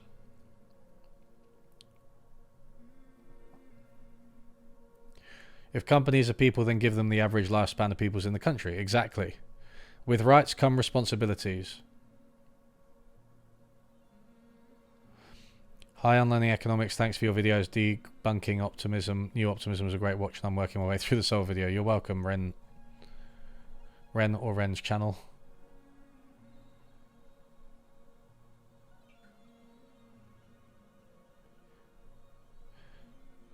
With respect to the person with the super chat, one of Polanyi's important contributions here was showing how the economy came to be an autonomous concept. Yeah, they had ways of meeting their needs, but they were not thought of as being separate in any respect from other governing principles of society.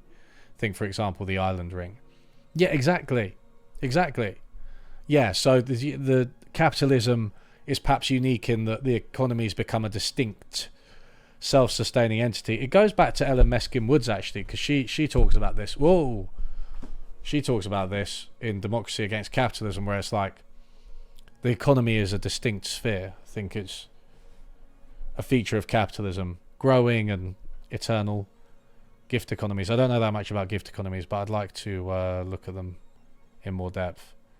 I know St. Andrew, or Andrewisms, as he's called now, is on that.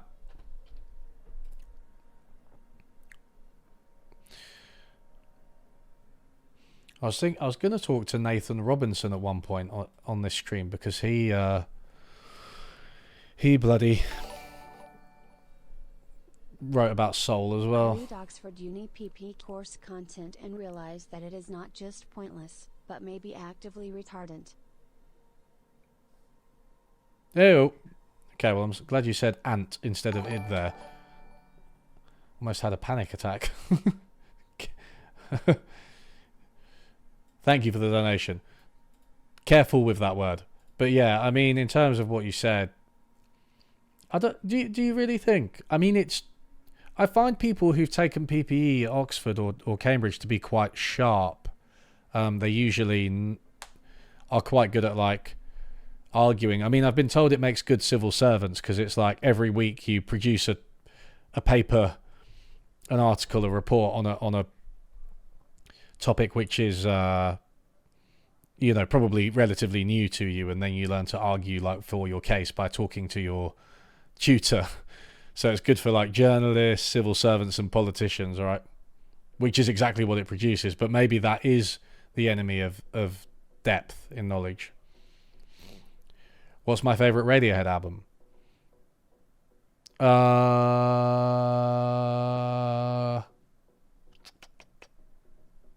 Kid A, maybe. I really like Idiotech as a song, but Kid A has some. This is where I. Is Idiotech in Kid A? Yeah, I know stuff.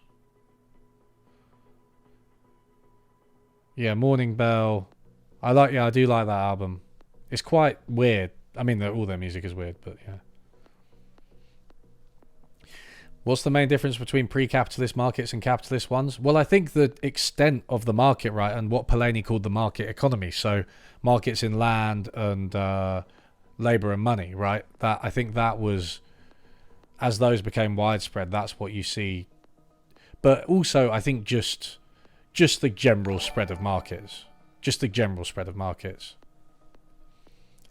because in ancient Babylon, you'd have like a few markets for some things like barley and wool, and not everyone would even use them. Right, peasants would like produce their own stuff. So it's the market economy, I think, that Polanyi identified as like an important line to draw. You know, do you have wage labor? Do you have markets in land? Do you have like widespread money? But also, there's just this general, more of a gradual encroachment of markets on everything.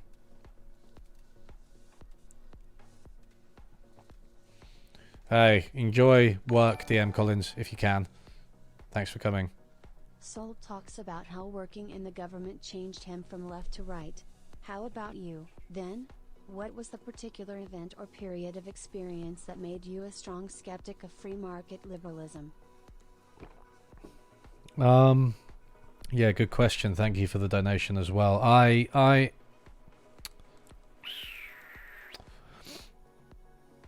think it was the 2008 financial crisis, really, when I think about it. And it took a while. I mean, I was young when the 2008 crisis hit. Like, I was literally 16. It took a long time.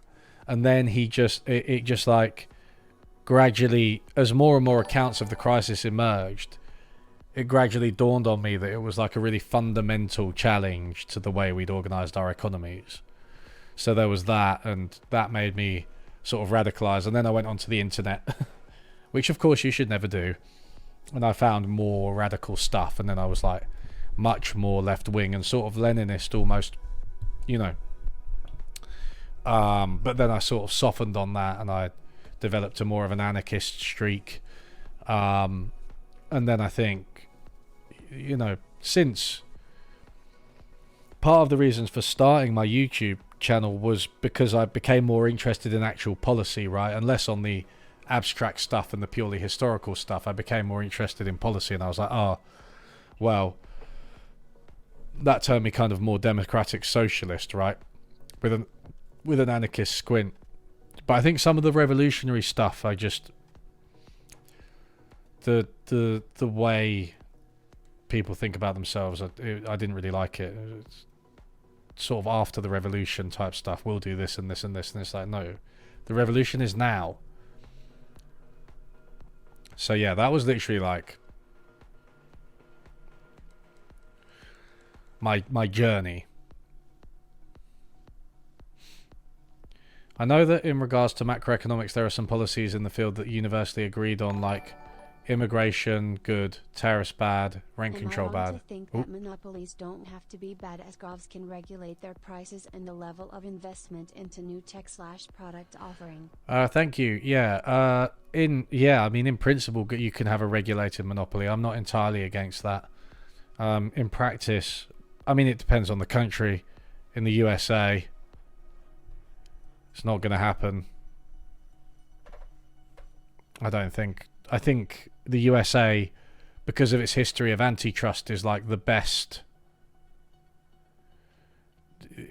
call is to break up a lot of these monopolies one way or another. In other countries, like Germany, for instance, like regulating it might be the better approach, right? Where you've got a state with some teeth and businesses that actually cooperate with the state to a degree. Yeah, on our policies that are agreed on, yeah, immigration good, tariffs bad, rent control bad. I mean, I think most economists believe in inflation targeting as a policy. And I think a lot of them believe in a kind of short-term Keynesianism, right? Like fiscal stimulus in a downturn as well, macroeconomically. I think carbon tax is a good one. I think a lot of economists believe in a carbon tax. Tax externalities, and the carbon tax is like the biggest example. It's literally an indoctrination course for civil servants by design. Oxford PPE, yeah.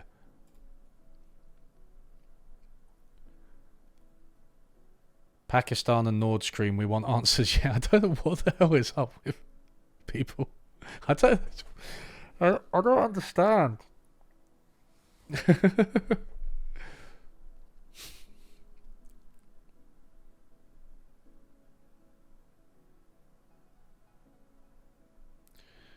Have I read Two Cheers for Anarchism? You use the phrase anarchist squint. If so, how do you feel about his account of the petit bourgeois? I've read a little bit of it. I can't remember enough about Two Cheers for Anarchism to tell you about his account of the petit bourgeois. I have to take another look at it. Is FD Signifier going to have more cameos in the follow-up video? I'm curious how many of his thoughts on Sowell are part of the whole project. I don't think so.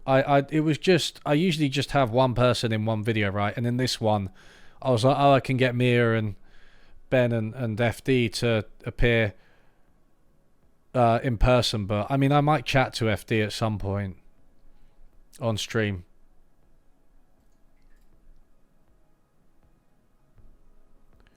Carbon tax doesn't work. I mean, I think it's worth a shot. I think it's limited in its impact. I did a whole set of research streams about it, actually. And yeah.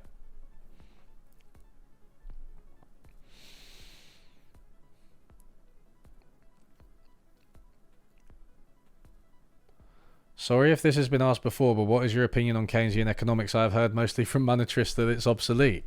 Nah, come on, man. It's not obsolete. That monetarist stuff is dying, I think.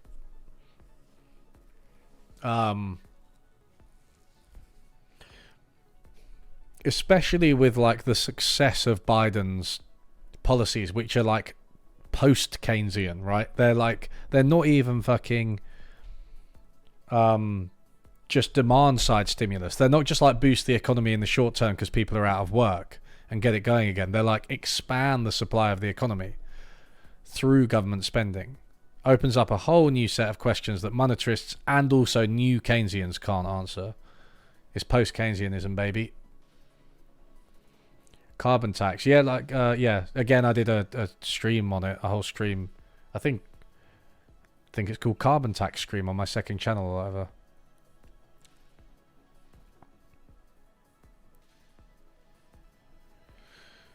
Holy shit, this is the perfect time to ask. I had a debate with someone over monopolies and they said monopolies were good because they kept prices low. What are your thoughts on that? I mean, I don't like, there's been so many, like there's been an investigation into Amazon for keeping prices high and hiding it from consumers because they control the algorithm and they control the prices that you see so they can increase prices, you know. So I don't buy it at all. And there's like Maersk and the shipping companies, they're being done for price fixing. Like, it's funny because I think when people say prices are low, right, what they mean is that the price of consumer goods in our economy has gotten lower, right? And that's true, but that's what happens with economic growth. Like that is just naturally productivity grows and consumer goods are the ones where the price reduces and sometimes the quality even increases, right? And I'm talking about over the long or medium term, by the way, right, guys? I'm not talking about like the cost of living crisis recently. But that doesn't mean, even if they have reduced, right, and a lot of consumer prices have become, consumer goods have become cheaper and more available for everyone through things like Amazon. Even if they have reduced, that they could have gone down by more. You know what I mean? So it doesn't prove that they actually do keep prices low. And I don't think they do. There are all these investigations. And that's before I even get into the other things that monopolies do. Because they're too powerful and they mistreat their workers. They can squeeze out smaller suppliers. Amazon's got a history of doing that. This is what happens with the shipping companies, right? Economies of scale, they bar competition through these big ships. It's about the market ecosystem as a whole, right? And how everybody is doing in it. It's not just about keeping consumer prices low. And one of the things about antitrust law is that it at the moment in the USA is very focused on low consumer prices. And Lena Khan says this, right? The expert on antitrust law. She says, look, what monopolies have done is they've seen that consumer prices are the standard, and they've ensured that they at least appear to be keeping those prices low. And that's an artifact of the current legal structure. It's not like what monopolies do. If the antitrust were focused on workers, then maybe monopolies would be nicer to workers, but consumer prices might not be as low. So you just have to be very holistic. Because what if low consumer prices, assuming they actually are, what if low consumer prices mean underpaid workers? Is that okay? What if low consumer prices mean underpaid suppliers and other businesses? The original rationale for antitrust laws was just that you shouldn't have a dictator of industry. Nobody should have that much power. And then there's like all the political stuff, right? The political influence of these monopolies. Hey Yui, what are your thoughts on MMT, Varoufakis, Pakistan and Nord Stream? Additionally, should I start taking magnesium supplements? Yeah. Yes to all of the above. Thank you, Detective. As I said that out loud, it was very funny. To me, anyway.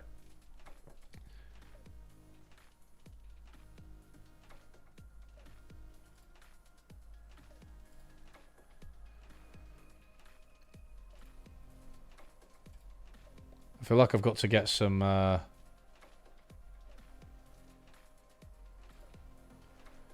do a little bit of housekeeping.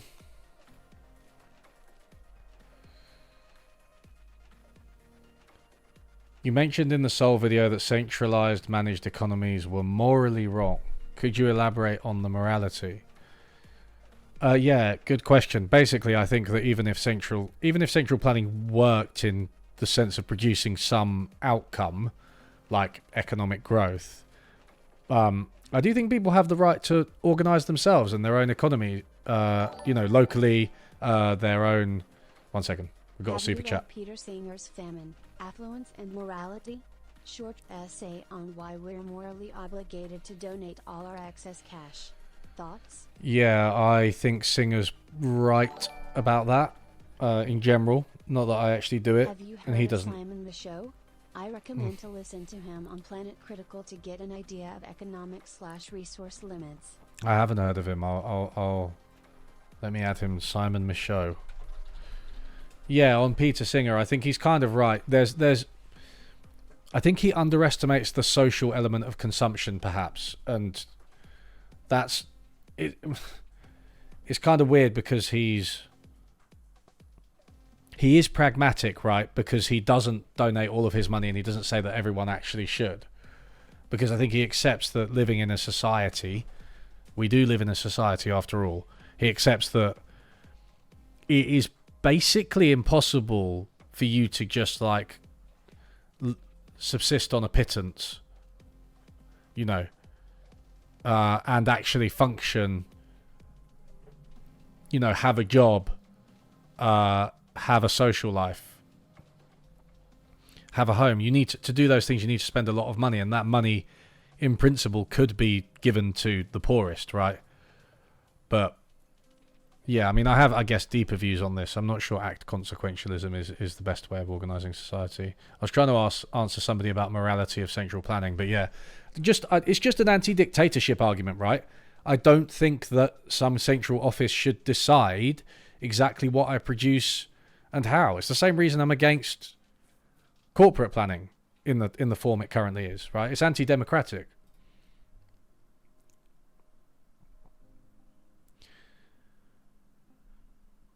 I've been reading Ivan Illich recently. You might find his institutional spectrum interesting in terms of autonomy, spontaneous, planned economies. The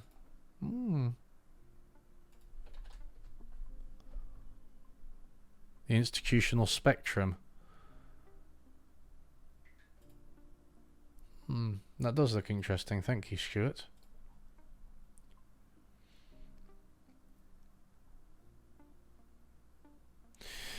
What angle of analysis are you hoping take for the follow-up Soul video, less econ, more socio-cultural. No, that's not quite it.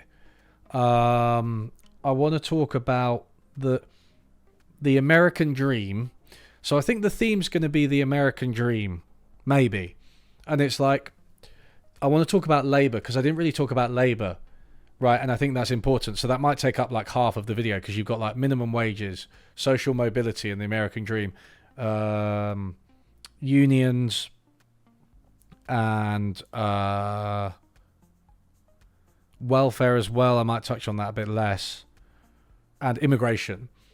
So you've got these things, and I think that's like deserves a whole half of a long video by itself. Labor, and Thomas Sowell's representation of things like the minimum wage literature is so bad, which is why I want to revisit that topic.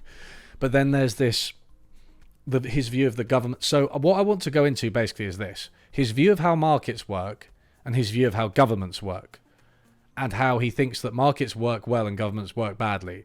And he also has this whole thing about experts and how experts are just in the pocket of government and they impose their visions of the world on us. And I think that's all completely wrong. And I think that he has a vision of the world which he imposes on us, but he doesn't see it because it's a bunch of fucking nonsense. What do you think of the theory of the firm and the idea of transaction costs? What you mean, like Coase? Yeah, I mean, as with everything Coase wrote, it's valuable, right? I think he was really valuable, but I don't. The idea of transaction costs, I don't think it fully explains like why we need corporations. I think there's this issue of like power and control that I guess you can kind of say that's a transaction cost, but it's not really.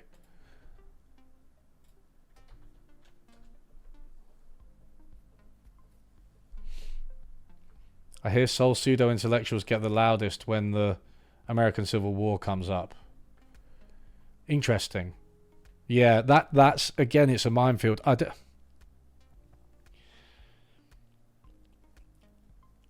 Soul's one of these people where he's known for his stuff on like race and culture, right? And that's actually quite a small part of his work. And I think for me, because I don't know that much about that, I was just inclined to take the books as I saw them, and like just say, yeah, like this. I basically just go through the first bit of basic economics in the video, right? Which is the fundamental definition of the subject and how markets work. It is like the core of what he believes, but is not everything, and it's not what he's most famous for. Soul pretended not to know who Noam Chomsky was. How can you? I mean, that's ridiculous, right? Have you ever seen any libertarian types like Soul account for the fact that markets are actively constructed and maintained by governments? Kind of. In Knowledge and Decisions, he kind of does that. I think so there's this distinction, I think, between kind of common law type stuff where you've got a more decentralized approach that's more based on like common sense, versus a more state driven, like perhaps Napoleonic intervention type law, and he really likes the common law approach. So there's that distinction where I think a sophisticated libertarian would make this distinction. They'd say, no, look, there's this difference, right? Where the courts can enforce the laws in a more decentralized fashion and enforce people's property rights and what's going on for them. But that's different to the central government saying you have to do this, right? It's the government setting the rules of the game as opposed to intervening in the game itself. And while I think that's a valuable distinction, I think there are loads of cases where governments can improve things by intervening. And I also think that private tyranny, decentralized tyranny. I mean, someone mentioned the Civil War. Look at the US, right? Privatized tyranny is absolutely possible. So,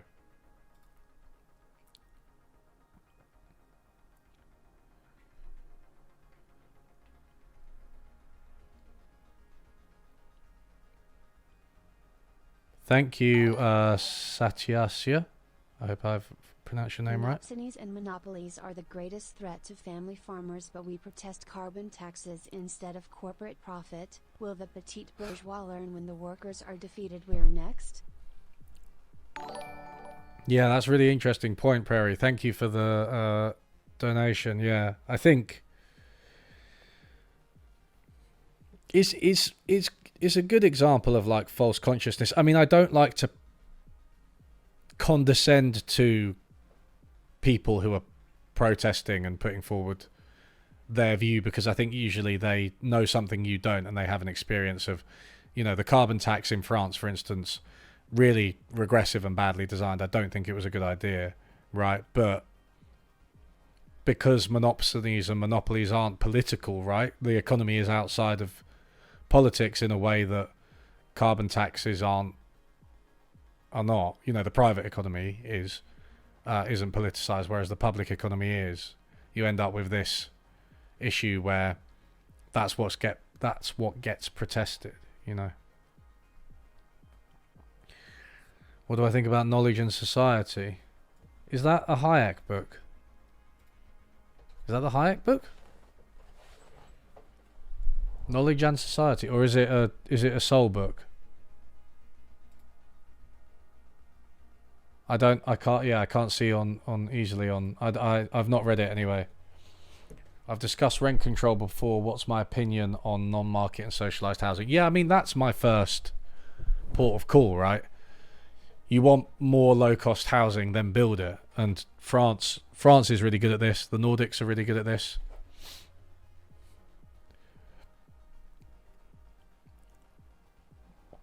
James Scott has an interesting critique of false consciousness. The chapter is called Laying It on Thick, I believe. What's that in? In 2 Years for Anarchism? Yeah. Without wanting to sound biased, that's the type of thing where I'm like, yeah, I'm a bit skeptical of false consciousness already. If James Scott has a critique of it, because I love him, then I'm going into that ready to believe it. I'm not going to lie to you. Oh, Knowledge and Decisions. Sorry. Yeah, it's the best one of the books I read, in the sense that it's like slightly more scholarly, got some interesting detail on the American legal system, which I just discussed kind of, and yeah, it makes some okay points, but fundamentally his basic premise just seems to be that markets coordinate knowledge well, whereas governments basically don't. And experts, it's difficult to remember a part of that book, or of any of his books, where he acknowledges that experts can know things with their methods of acquiring knowledge in a way that decentralized market exchange cannot. It's really weird. I don't understand why, yeah, he's so dogmatic about it. It's like, obviously expert. This is why I like seeing like a state, because he's like, no, look, states and experts can produce really good outcomes in health and stuff, right? Public sanitation. It's just weird, right? Who are the main economists that Sowell is writing against? I mean, he critiques some academic economists, but he also, I think he's writing against like general ignorance. I mean, he acts like economics is on his side, right? That's what he does. And it's like, I don't think it is, dude. Not as it is understood today anyway. Mm-hmm. Thomas Sowell has a lot to say about the vision of the anointed and how people start believing their own superiority. They can make decisions disregarding common sense. What do you think about the take? Yeah, I mean, it's kind of true. I've literally wrote a book criticizing economic experts, right? Like, I literally wrote a book on it. So I agree with him in a sense, but it's like, to go from experts can be wrong and arrogant to they can't know anything and they can't improve on like market outcomes is ridiculous.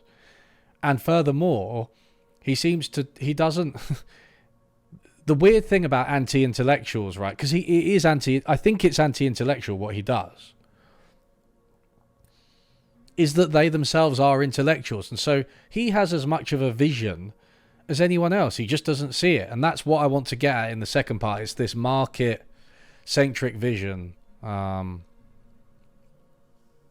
Sowell's socio-cultural stuff is much worse than his economic stuff. He blatantly lies and spouts the most ridiculous nonsense you'll ever hear. Right, yeah.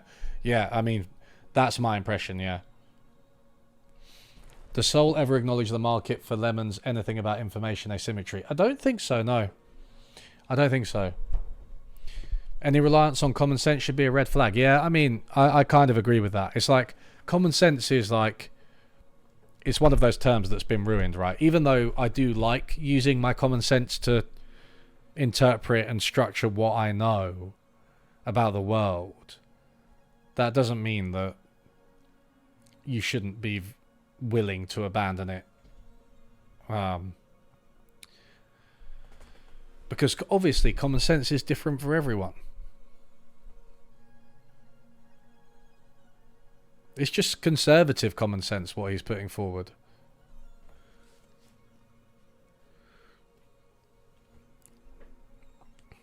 You assumed that knowledge and decisions would be better because the economic calculation problem was taken very seriously by socialists way back when Hayek talks about it. Yeah, but it's like, this is the thing, right? Why everybody's just stuck in these debates of the past. It's like, yeah, Hayek wrote in like 1945 about information, and I think he correctly identified the problem. But since then, you've had, for instance, Seeing Like a State, which is so much more sophisticated, in my opinion. Like, yeah, there is a knowledge problem. And you've got like information theory and stuff in physics, and it's just like, you just don't see people engaging with it. Yeah, like everybody. Like it loads. I mean, I'd say like and subscribe, but I know it's subscriber only mode.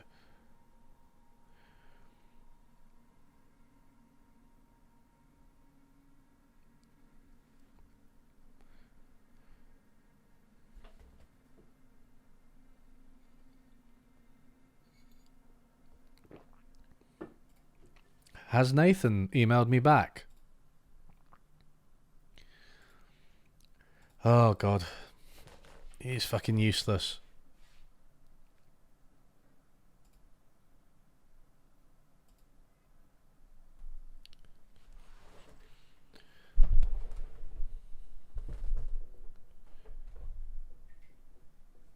People just need to read Simon beyond the poor bastardization of bounded rationality. Yeah, Herbert Simon is one of my favourite historical economists.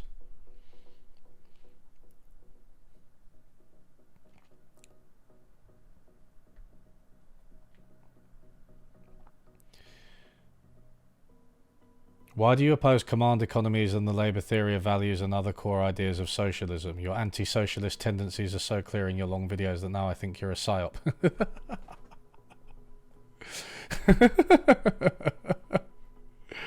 Oh, God. I mean, obviously, socialism should be more about democracy and equality and less about rigid adherence to outdated doctrines.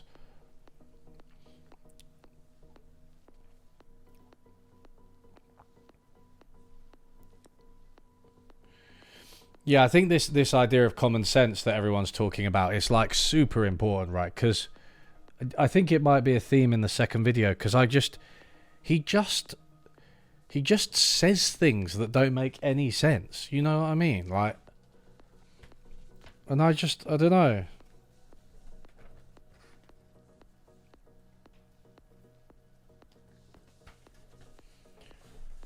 It just seems like he just makes these inferences that are just completely...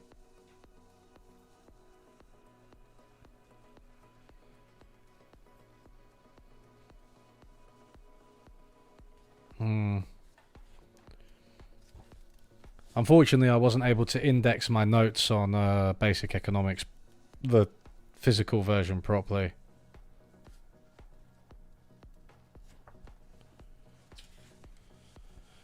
Otherwise, I'd be able to tell you more funny stuff.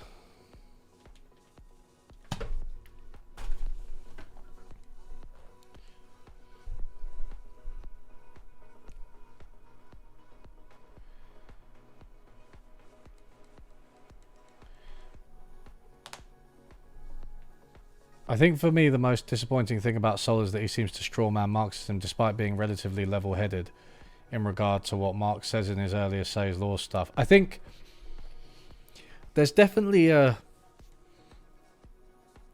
I don't know what you could call it. There's like an S-twist where Sowell says a bunch of stuff which is like kind of reasonable and illustrates knowledge and thinking, and then he just in one sentence he'll just be like, well, anyway, that's why unions don't work. And you're like, whoa, what the fuck?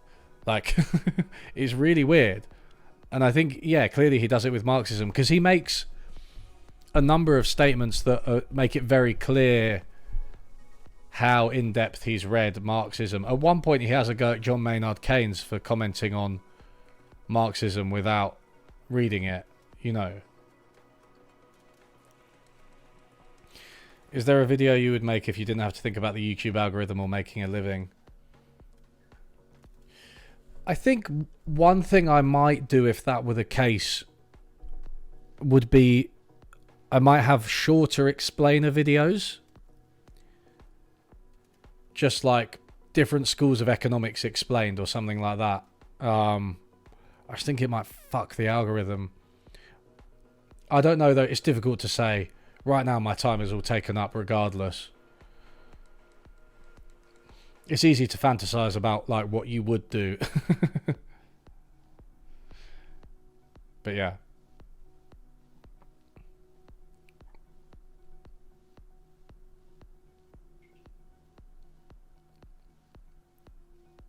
Psyopington.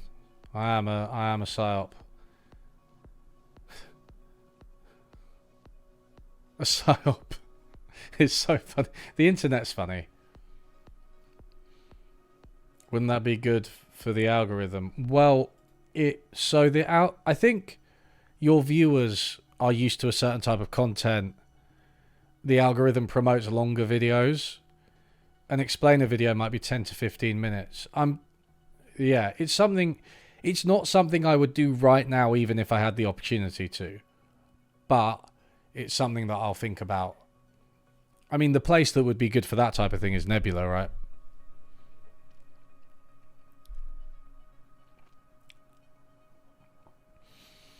Marx didn't understand command economies don't work. Is that what Sowell says? Because I swear in Knowledge and Decisions, and I think I mentioned this in the video, he's like, Marx and Engels didn't support command economies.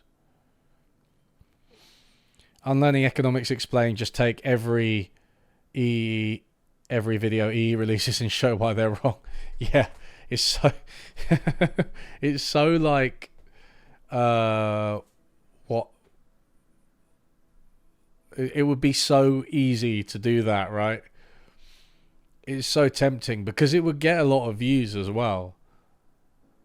But I'm trying to resist going down that rabbit hole. Too many reacts, too many responses, just beating up on like bigger channels.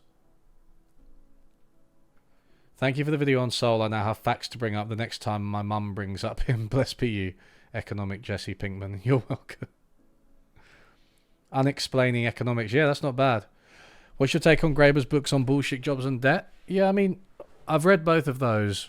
Bullshit jobs is like a good... I hesitate to say, but it's like a journalistic account of the phenomenon of bullshit jobs, which I think is real, but also his sampling method is just makes my brain hurt as like a econometrician. He's just like, why don't we just ask a bunch of people to email me? It's like, well, yeah, the people who email you are going to be the ones that agree with you. You can't then say that 40% of the jobs in the world, based on some really back-of-the-envelope calculations, are bullshit. Debt, equally very good, makes its point. Money emerged as debt. Debt's the fundamental relationship, not money, but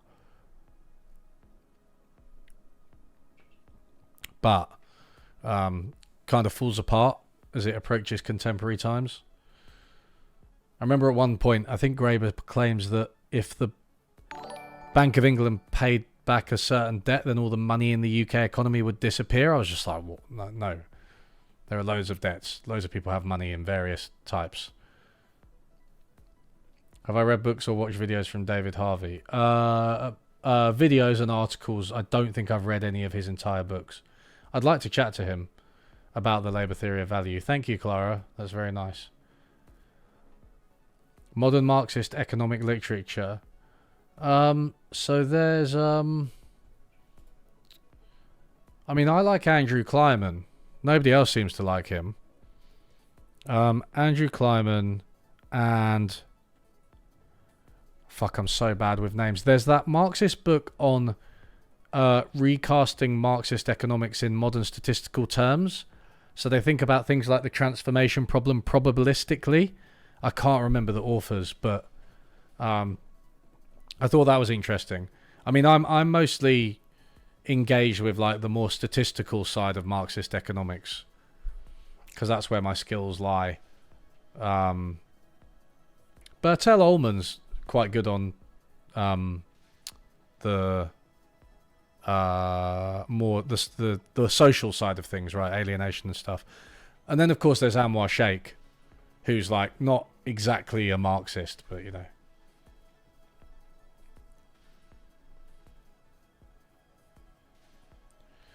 You think it would be hard to decouple the Labour theory of economics from Marxism because Marxism is pretty meaningless without that understanding? I mean, there are different interpretations of it, right? David Harvey does discuss it. Demon Mama typically makes long-form videos. When she made shorter videos, it did tank in her algorithm. She's garnered a base of people who like long videos. Yeah. And a lot of people are saying in chat, like, I'd watch that. And it's like, I'm sure you would. I appreciate it. But it's like, not only would a lot of people not watch it, the algorithm magnifies that effect, right? So it's like, whereas something like Nebula would probably give me space to do that because it's just like, this person has a video out, watch it. I thought Det had a ton of poor history and his ranting got annoying after a time. That's quite harsh. I mean, I don't know. The thing is, it's like when anybody does like history from ancient Mesopotamia to now, I'm like, I'm fucking lost. I don't know. You can tell me anything. I'll believe you. Cory Doctorow. Everyone's talking about Cory Doctorow. Short form channel. I mean, I've got my live channel, which I would consider using it to do something like that. Maybe.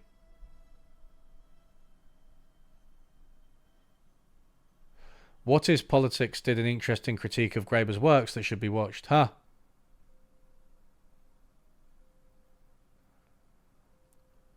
The poster behind me is amazing. Oh yeah. Yeah, so good, isn't it? I was out in London, like at a rooftop bar, and I just saw a guy with it. Like he just bought it, and I guess he was just holding it. And I was like, that is such a good poster that I'm going to have to go up to him and ask where he got it. But now I've forgotten where I got it. I don't know if it's still available. This was years ago. And it's so much like the Unlearning Economics logo as well, isn't it?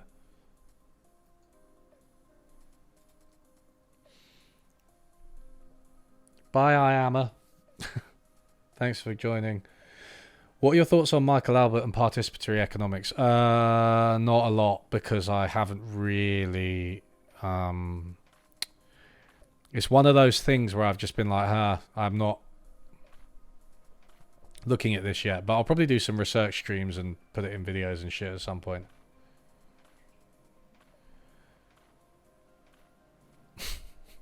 Asking about Kant. Asking me about Kant. Kant is like... I will never read Kant. I know he's a nightmare, and I'm not even a philosopher. Well, what is Politics on Graeber? Alright. Actually, I think this does ring a bell now. I feel like I've been pointed towards this.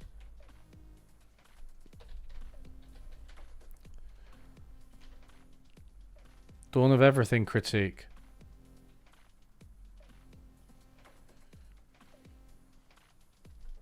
Huh. Wow, there's a lot here, right?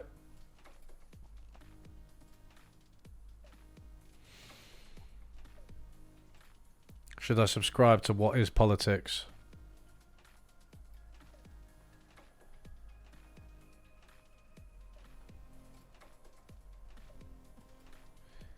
Yeah.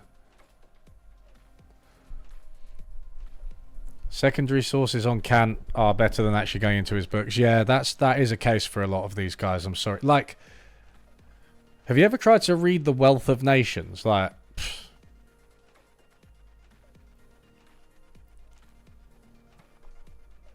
Capitalist realism. I read that a while ago.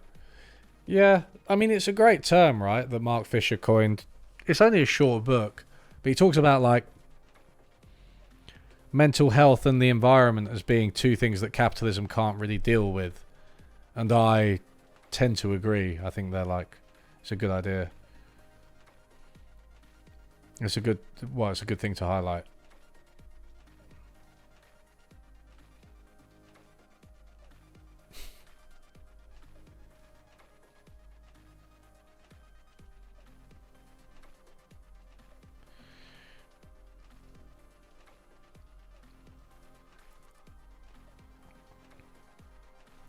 You don't trust any of the secondary sources on The Wealth of Nations. Yeah, I mean, okay, so I can see both sides of this debate. It's like, people should read primary sources and they should always continue to read them so they can, you know, vet the secondary sources. But I do think at the same time, there are people that just, they're dated, or their writing style is just so tedious. I mean, one example, modern example, is actually not from the classical era, is Piketty, right? There's a book called Pocket Piketty, which is like only 200 pages long as opposed to his, which is 600 plus. And it's really good. And to be honest, I don't think you lose that much.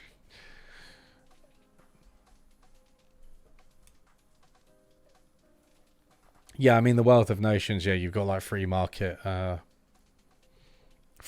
people kind of co-opting it, right? I suppose that's one aspect of things. But when I say secondary sources, I don't mean those, right? I mean, I'm talking about like Robert Heilbronner, like actual academics, historians of thought.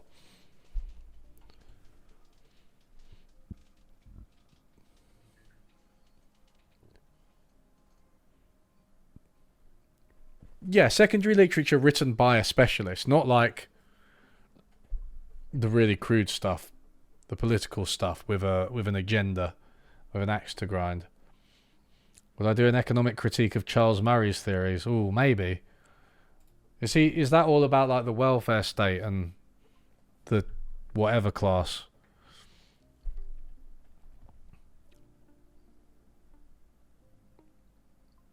What is politics is criminally underrated. Guy works as a lawyer to represent tenants' rights. Sounds like a good guy. Not sure if you have already commented on affirmative action, but Sowell has some big clips against it. Any thoughts? Yeah, I mean, I think Sowell,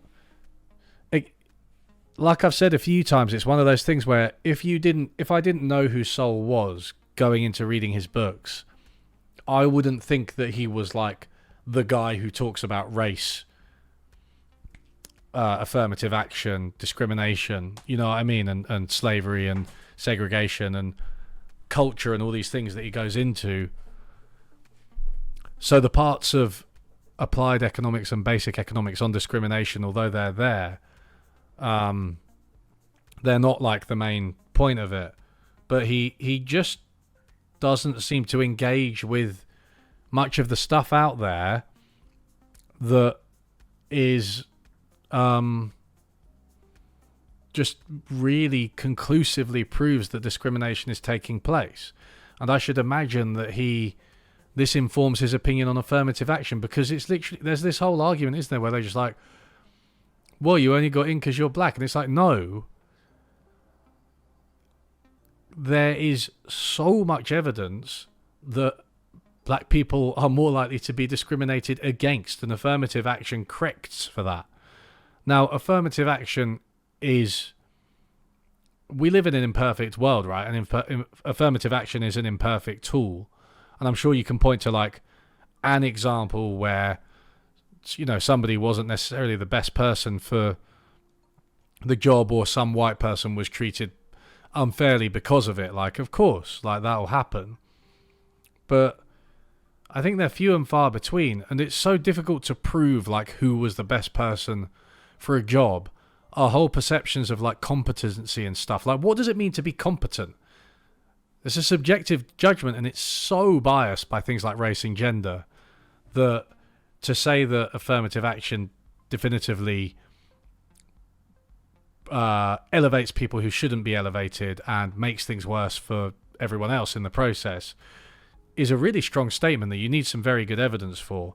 And if you don't even understand the literature on discrimination, then you don't have that evidence. And Sowell makes it clear in the books I've read that he doesn't even, it seems like he doesn't even know about it.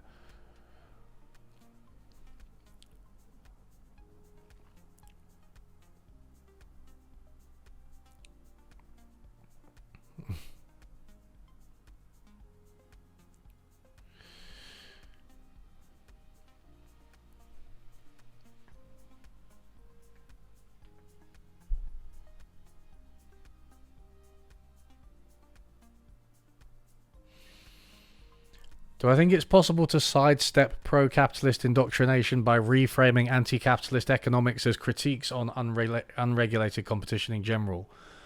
I mean, for me, you know, I'm not that good at like rhetoric or political coalition building or activism or anything.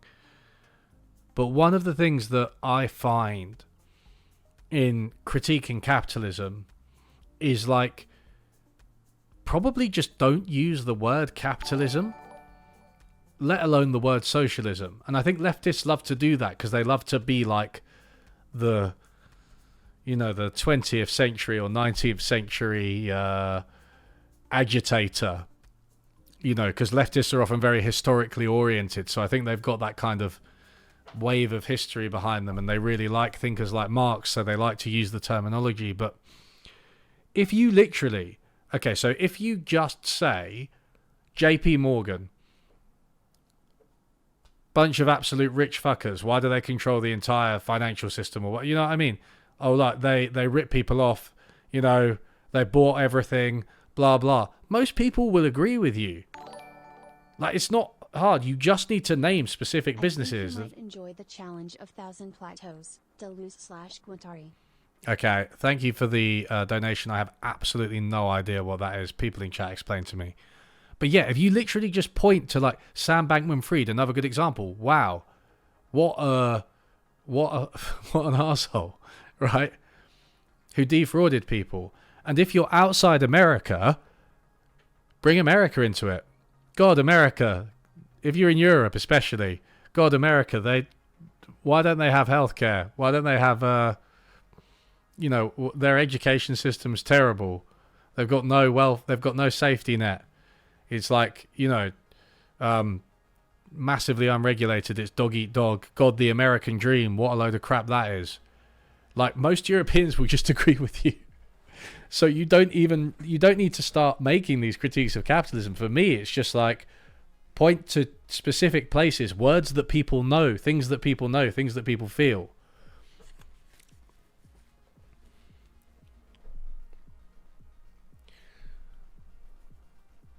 Will you be dealing with Thomas Sowell's views on race? Yes and no. Look, okay, so somebody asked if there was going to be a part 3.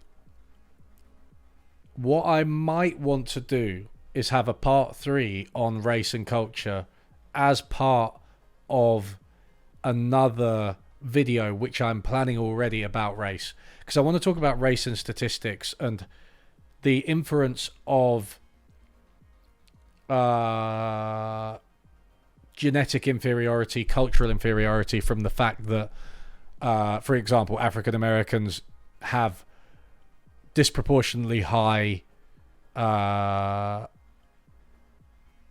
crime rates or rates of poverty, disproportionately low representation in politics, in the upper echelons of society.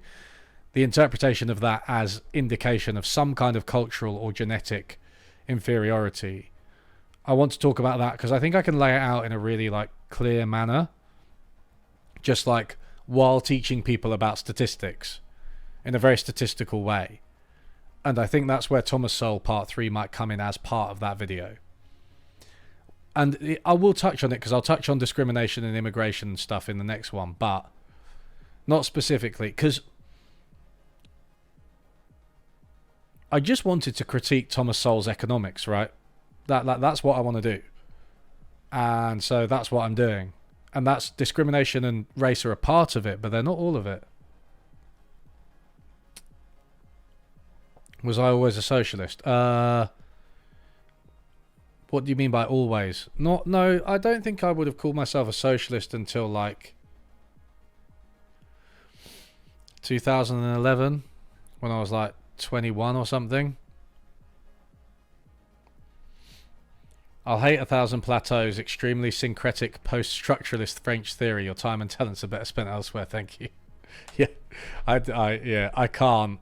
cannot handle that stuff. That's the type of thing I read, and then I like go and watch a few Jordan Peterson videos afterwards to like cleanse my system.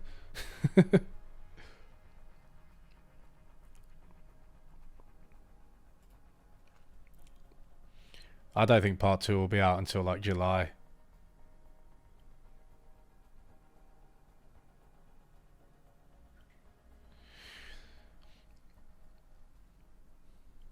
What do I think of the argument that markets are a necessary evil? Yeah, I mean, I've thought about it that way myself. I think markets and states are both a necessary evil. Like, I would like to live in like a kind of decentralized anarchist system. You know what I mean? Like, I really would. And I'm happy to take steps to push us towards that. Whether it's really possible, I'm not sure.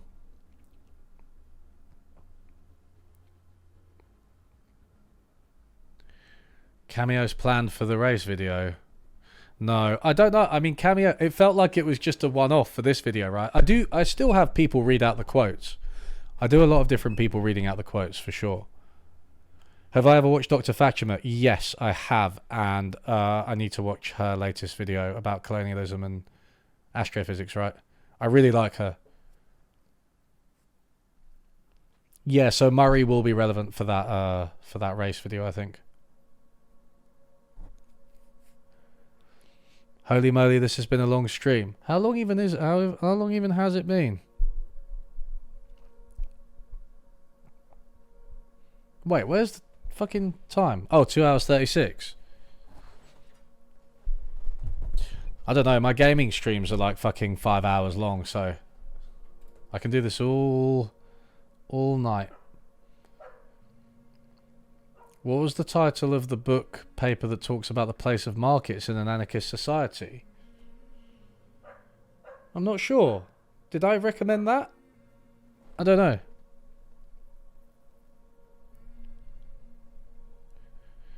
Ned Block's paper on heritability and race? I don't think so.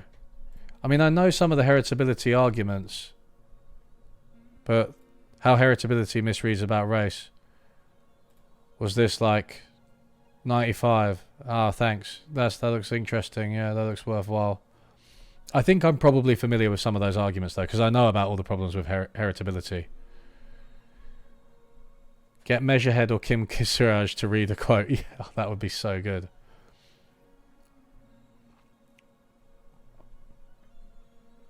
I have read The People's Republic of Walmart. I talked about it earlier in the stream. I do gaming streams on my second channel. I'm currently doing Disco Elysium, which is relevant to all the race stuff, right?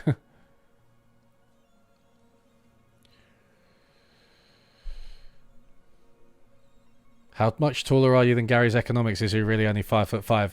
I play football with him. He's small. Yeah, he's short. 5'5" sounds about right. Yeah, so that would make me... Well, I'm 6 foot tall, so that would make me 7 inches taller than him, right? 12 inches in a foot? Something like that. That's probably right.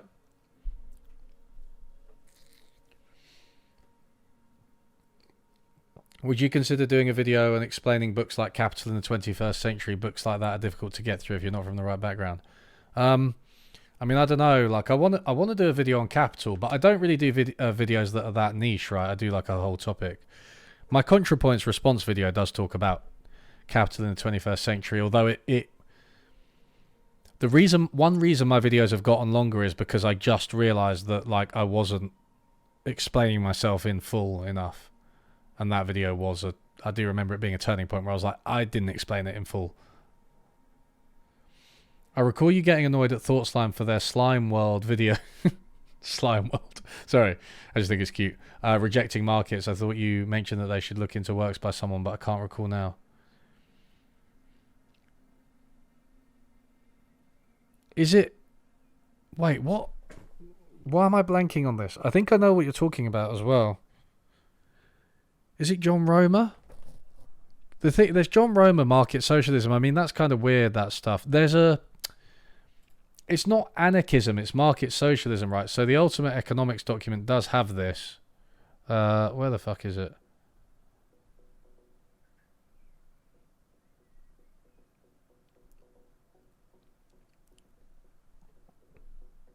Mike Beggs.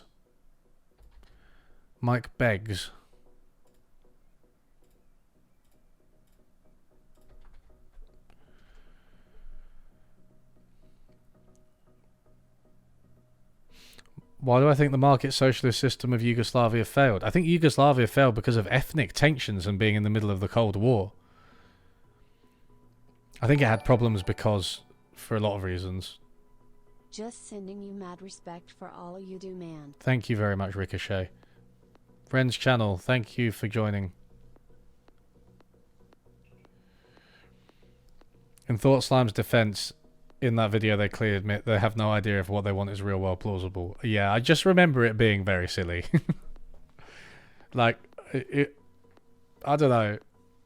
I mean, Thought Slime's defense would be that they're just they're just having a joke, which I think is kind of okay, but I don't know if people just go to them for that. I think they've got a big platform and a lot of people are influenced by them.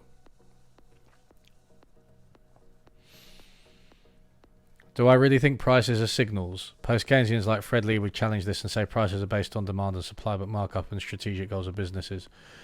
Yeah, I mean, I don't know. Markets send signals. I don't think that, again, I might go into this a little bit more in the Sowell video, because this is in the second video, because this is like the vision, right, of markets and prices and price signals, you know, signaling what should be produced. And like I said in the first part, clearly prices don't change as much as they'd need to for that to be the case, and actually price stability is valuable in itself. That doesn't mean markets don't send signals. So there's quantity signals, right? So if somebody buys something, that's still a signal. It doesn't mean the price changes. It's like if you go to the hairdresser, right? If there's a massive queue out the door, that's a signal that it's a good hairdresser. Does the price go up? Probably not. Maybe a little bit, but probably not very much. CW, hey, I don't have a question. I just want to say I really love your content. The Soul video was really good. Oh, thank you.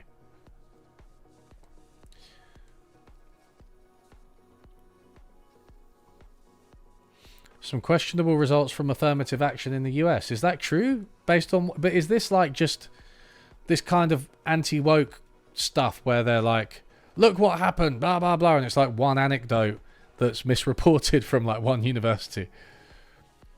Is The Simpsons big on TV in the UK? Wondering how you pull all these clips. Well, I either use...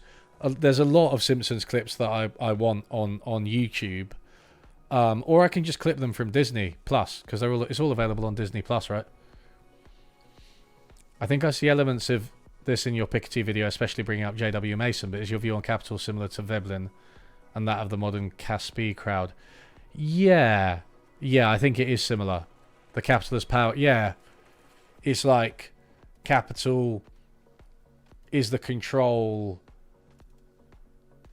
over the production process.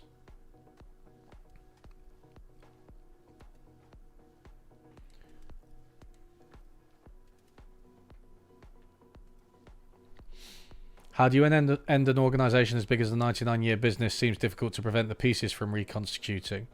Well, they could set up a new one, but it would be for them to decide how to end it, right? It'd be like, okay, all your assets are no longer protected. You don't have all the, the different laws and stuff. Contract law.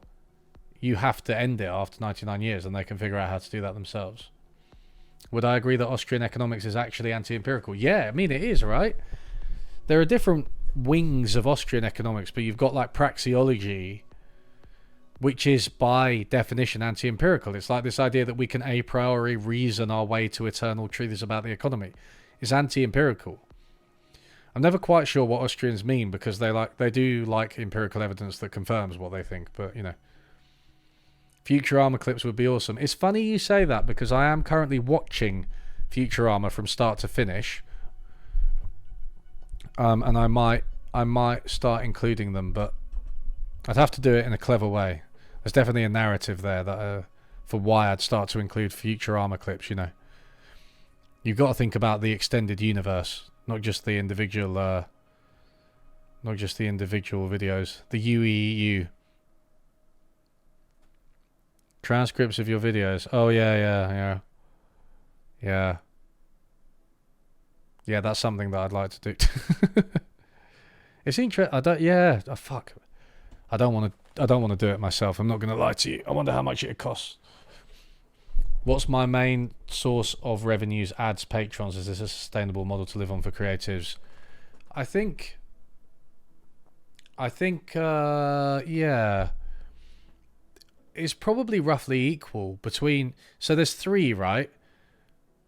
Ads through YouTube, the revenue that YouTube gives me, which depends on views. Sponsors that pay me to do an integration, which obviously is just a one-off lump sum per video, but depends in a roundabout way on the amount of views I'm getting. And then there's patrons, which is monthly, relatively stable, but still gets boosted, every time I make a video, and declines when I don't. I think it's roughly equal between those three. Is it sustainable? It's tricky, isn't it? Because your channel can die. Your channel can die. For various reasons. Not all of them fair or inside your control. I think if you've got a good solid fan base in Patreon, that is really the sustainable way to do it. My channel grew very quickly, which was obviously very nice, but also I think I didn't gradually build up a very long-term loyal fan base for things like Patreon. There's a disturbing lack of Mr. Burns clips or jokes from your clips. That's interesting.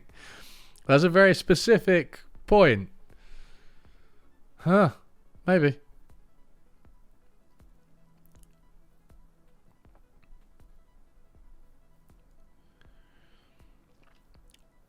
State planning of memes. Yeah, that's definitely state. We need state distribution of memes. Memeskonsken. A solid Twitch fan base. Yeah, I don't have that solid a Twitch fan base.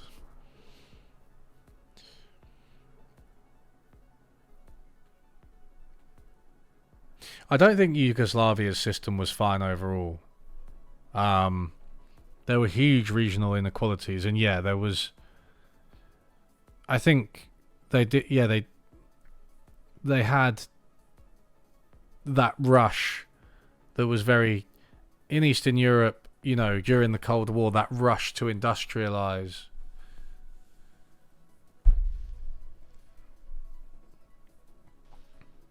Hey, unlearning economics. Any idea why far-right parties seem to have anarcho-capitalist economic programs instead of planned economies nowadays? Big fan of your content. I mean, when did far-right... Do you mean like the Nazis that had planned economies? But I don't think... Okay, so here's a hot take for you. They're not that different in practice, because I think a lot of anarcho-capitalists What they really want is just like their tyranny. And I reckon with Millet, someone like Millet, I mean, he's already increased his salary, right? Tried to ban protests. I think what you'll find in practice is like a dictatorship and a relatively bland economy. Not in a Soviet Union type way, right? But like it'll be state driven. Will you ever poke at Millet's economics? I might mention it again in part 2. There's a channel. So on stream I read his only economics paper. It's a book chapter in English, and I uploaded it to my second channel, I'm Learning Economics Live. So you can check that out. And it's I think it's the worst book chapter on economics I've ever read. Like, it's not coherent. Like, it doesn't. I remember going in, right, and I was like, I expected to see, without knowing that much about Millet, I expected to see an argument that I disagreed with.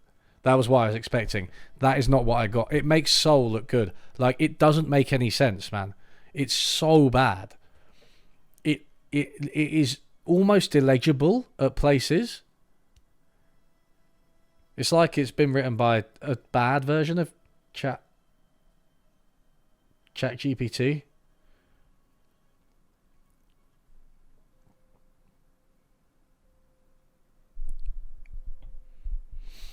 What do you think about the argument that cooperative social wealth funds and the nationalised industry are inherently less efficient than private ownership of these industries due to competition?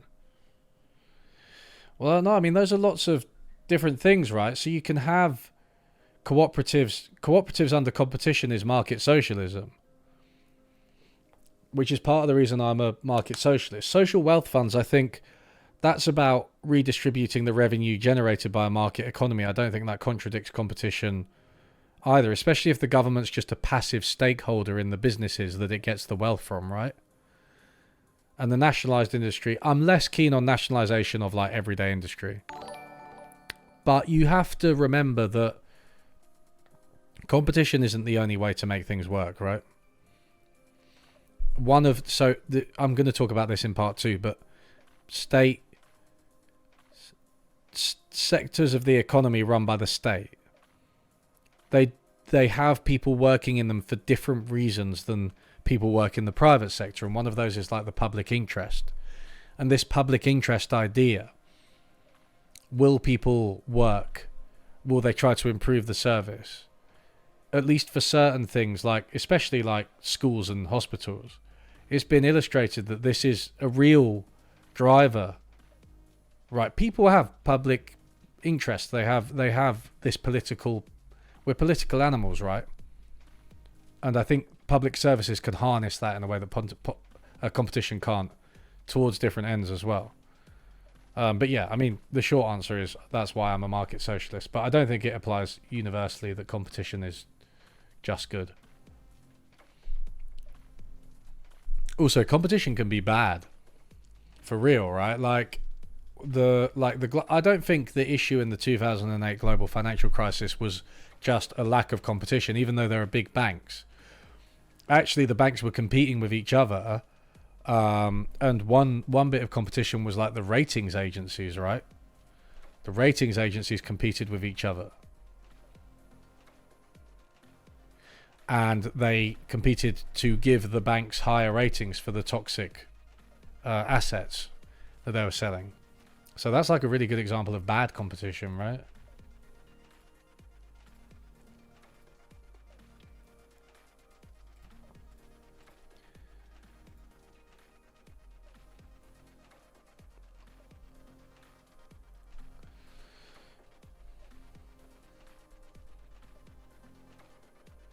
Can't you have planning with market socialism? Like, you get data from all these different co-ops, and using committees gathered from them all have some sort of general framework of cooperation. Yeah, exactly. I think that's something that you should push forward. Should infrastructure be state-run? Roads, power grids, etc. Basically, yeah. Utilities and stuff. That kind of basic infrastructure. Yeah.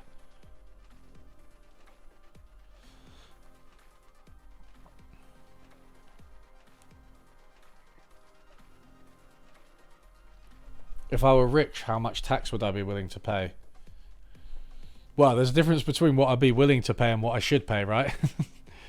But, I mean, I think the top tax rate should be like 70%.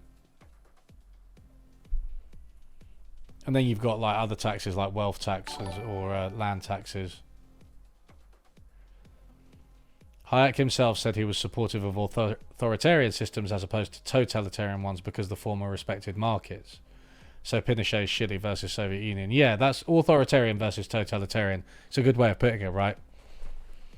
I do think libertarians often are authoritarian, and the more libertarian they are, the more authoritarian they are, because they have a very specific vision of freedom and the market, which they are willing to impose at gunpoint because they insist that it is the natural or right state of man, and any resistance from it is just either misguided or like evil interests. It's a very ironic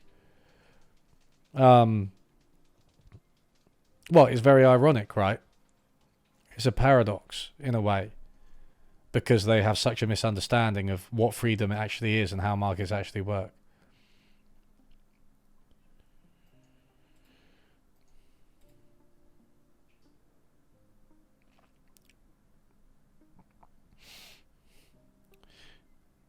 In the Sowell video, you speak vehemently against central planning. While I don't think the necessary technology existed at the time, what do you think about a system like Project Cybersyn?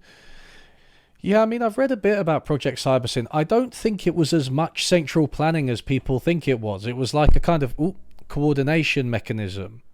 It was about logistics. It was about information planning from the top down, but not the whole economy, more like monitoring and intervening where necessary. That's my understanding of it from reading about it, which I'm completely in favour of. Completely. 100%.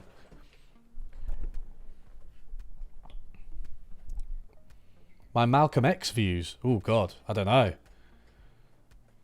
I can cherry pick a few quotes from him and sound really profound. What did I read the other day? Oh, my God. The other day I was reading Tim Ferriss, The 4-Hour Work Week. Right, guys, let me show you this. Let me show you this shit.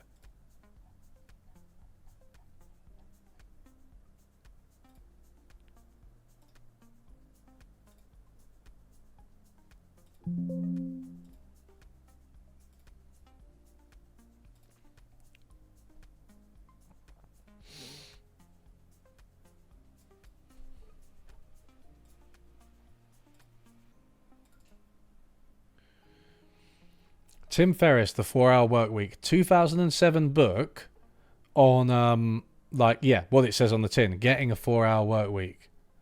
Right? Look at this. In it, and it's like all about escaping the 9 to 5, but it's individualistic, right? That Malcolm X. Nobody can give you freedom. Nobody can give you equality or justice or anything. If you're a man, you take it, Malcolm X. And then look at the next sentence. This is Tim Ferriss's way of getting freedom. Getting a remote personal assistant is a huge departure point and marks the moment that you learn how to give orders and be a commander instead of the commanded. It is small-scale training wheels from the most critical of new rich skills, remote management and communication. It's like, dude, Malcolm X wasn't talking about hiring a bunch of fucking Indian virtual assistants that you underpay and exploit, which, by the way, is what he's talking about in the... From what I could tell, the book. GFC was like a game where the bank that held the most toxic assets and the insurance tranches for those same assets, laundered through other banks, went belly up. Yes? Yeah, that sounds exactly right. Sorry, my thing wasn't displaying properly, but thank you for the donation. But yeah, that is exactly right. But it was competition driving it in a sense, right? Not just... But yeah, like, imagine quoting Malcolm X and then being like, and this is why you've got to take freedom if you want to be a man, and this is why you need to go on the internet and hire some really cheap assistants from India and, make them sign non-disclosure agreements, which he also advocates. I literally can't... that is early 2000s fucking self-help, be successful bullshit. No, the whole book is, just become the owner. The whole book is just become the owner. That is literally what it is. At one point, he talks about outsourcing therapy to your, to your assistant. And then he's like, my therapist wouldn't let me do it. And also, the best part about the 4-hour work week, which I kind of respect how the chutzpah, how brazen this is. There are sections of it that are written by other people, including some of the Indian personal assistants that he hires. He's literally telling you what he's doing. He's outsourced the book that you're reading and made you buy it.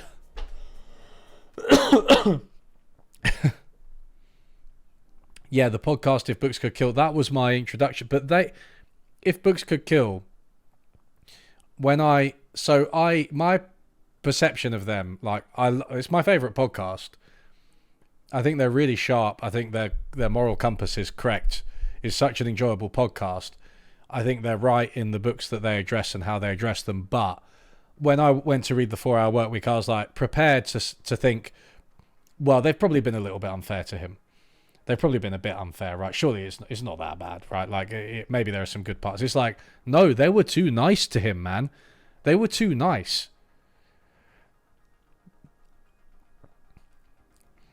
I can't remember what he says about a Brazil. It's so Western, man. It's the point. It's so colonial. He's go to another country, you'll be able to live like a king. It's yeah, because of exchange rates. And then he talks about getting a Brazilian or something like that. That's fucking weird, man. This is why woke people are generally right, because if you travel back even 15 years and look at what people were saying, you're that wasn't okay, was it? You're welcome, Jonah. Thanks for joining.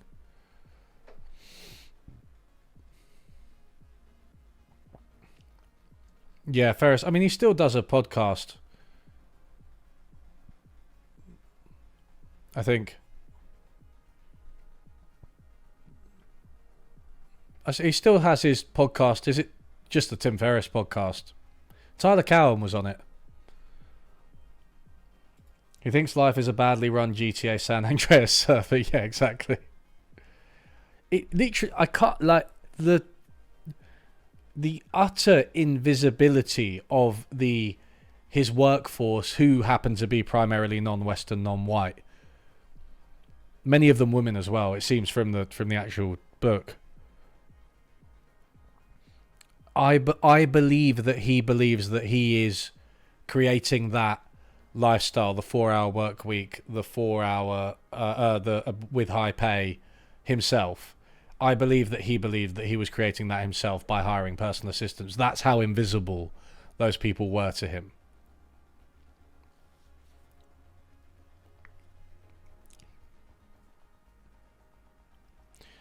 Also, there's a part in the book where he is amazing. There's a part in the book where he just details doing some kind of kickboxing tournament in China, which I don't think was a major tournament because there's no record of him winning because I looked it up. But some kind of kick, and he's basically just saying, I cheated. He just cheats. He's just yeah, there's a rule where you blah, blah, blah. And then it's just right, so you just went to some random kickboxing tournament and just cheated. And he's yeah, man, this is how you do it. Hack life. Don't be afraid to break the rules. Well, it's well, what if you break the rules and get in trouble? What if people don't like it if you break the rules? Oh my God, there's another bit. He goes, practice staring at strangers in the eyes on the street. And he's if somebody says to you, what are you doing? Just say, oh, sorry, I thought you were an old friend. Just stare at people. That is my advice. You will work a 4-hour work week if you just stare at people. Just stare at them, Random people in the street. It's what's going on in this book? Literally the most ridiculous fucking...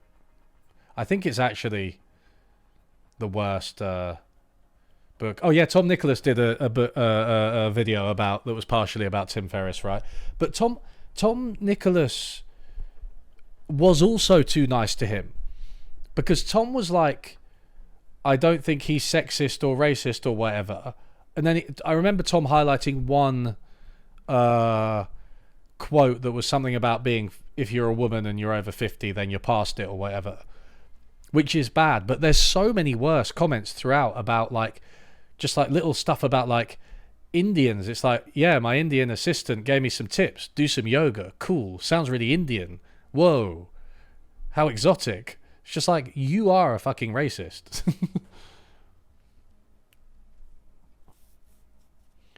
How do you call it the 4-hour work week when you're explicitly making others work more to make that happen for you? Yes, exactly. Obviously not generalizable. But it's generalizable for middle-class white men who, by the way, already got rich with their fucking bullshit internet supplement. He made all his money selling magnesium glycinate. No, I'm just joking. It was called like Brain Quicken. I think it's... And it's just like, obviously there are no independent trials. Brain Quicken. I fucking love this stuff. Man, I mean, it's not really funny in a sense, but like, Brain Quicken. Like, what kind of... And he says at one point, he's like, I went on holiday to London, had a nervous breakdown, so horrible. And then, like, while I was on holiday, profits jumped 40%. It's like, dude, you got lucky with a fucking scam. And then you hired a bunch of assistants to do what you... to do your bidding. Not to push back too hard, since I mostly agree with you on the GFC, but I think characterizing it as a scheme runs the risk of being simplistic. These are complex markets, many were blindsided. Yeah, I agree with that. I didn't mean to imply it was like a scheme. You're just laughing because otherwise you've got to punch someone. Yeah, that's exactly it. It's like... I was just like... I live skeeted, because that's what you do on Blue Sky, you skeet. I live skeeted the book, and I was like... Eventually I just had to stop sharing quotes, because I was like, I'm going to share this entire book. But I was literally like in hysterics at points. And like walking around the room... That's what I do when I read something really dumb or astonishing. I walk around the room. Does anyone else do that? That was my reaction to reading the Soviet Union book, The Turning Point, that Sowell references. Not because that book is bad, but because he misrepresented it so badly.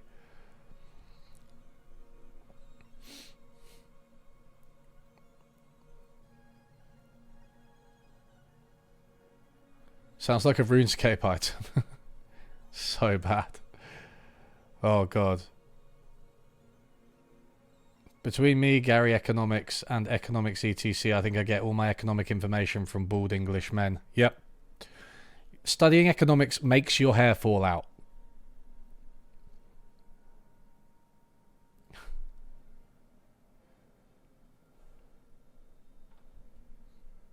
Yeah, I'm glad that made everybody laugh.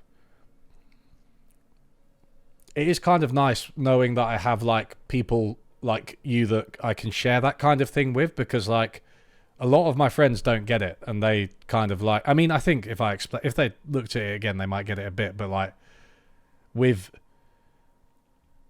like how much of a con artist Tim Ferriss is, I'm sorry. He is made his money from some bullshit supplement scam, hired a bunch of non-white, non-Western women basically at really low cost to do things for him, wrote a book about how to get rich that contains those things in it, and then he's scamming you by making the book, and then he organized a fucking and then he started a fucking podcast. That's just what he did. That's just it. Hey, Jacob. What econ YouTubers do I watch? Well, there's Patrick Boyle, who's also bald. He's Irish, so slightly different, but he's bald. Plain Bagel.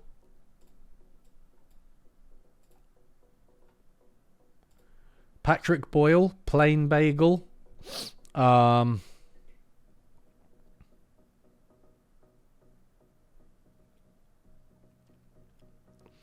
Oh, Damien Talks Money. He's very UK focused and more personal finance, but I really like him. He's English but not bald. Money and Macro, Yuri. Neither English nor bald. Disregard. Disregard. Obviously rubbish.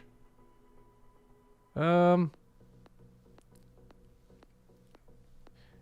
Boy, although he doesn't really do that much. He does mostly streaming now in his podcast.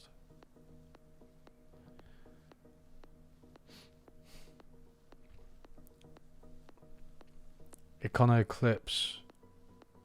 There's Economate, which is an American female academic who just does little animations which sum up modern economics research. I would recommend that because it's short and it's a good way to for like it's little cartoons. It's a good way for people who are outside economics as a profession just to keep tabs on some of the interesting stuff. She hasn't released anything for a little while.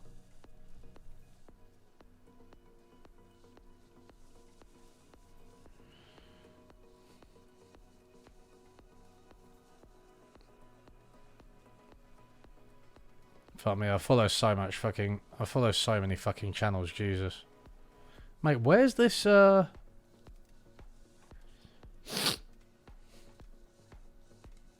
I even subscribe to this guy? The new one that I fucking, yeah. How Money Works? That's another one.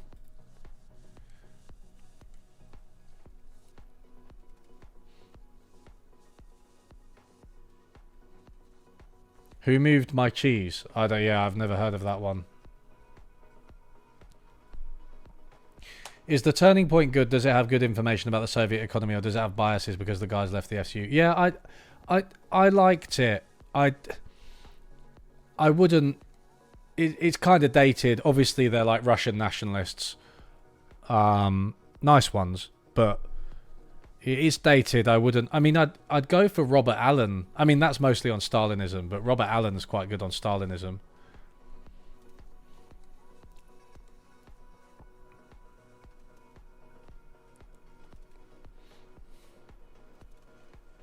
What do I think of Keir Starmer? I think the man has absolutely no principles or backbone, and he flip-flops on literally everything. And although I am happy to see the Tories go, which they inevitably will, at the next election, I'm not that excited to see him come in. Anyone know if Economics Explained is bald? He can't be because his channel's not very good. Oh, Ben Felix. Yes, Ben Felix, yeah. Ben Felix is another good one. What's my opinion on economic relations between the first world and the developing world? How do you resolve the exploitation of cheap labour overseas? Yeah.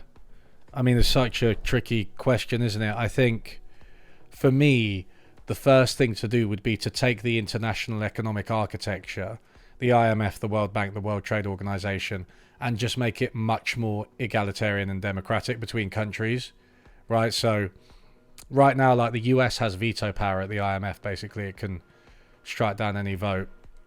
The World Bank's always run by an American. The IMF's always run by a European. Even at the WTO, which is a bit more democratic, like the best negotiators are for the rich countries. I feel like it should be a level playing field. You could renegotiate trade deals and standards and things, not just in the interests of American and Western corporations. That would be my first thing. I think you should have a reserve currency. I mean, the dollar is the reserve currency. I think it should really be managed, or there should be a new reserve currency that's managed, with the interest of every country in mind. EE plays EVE Online. Oh, really?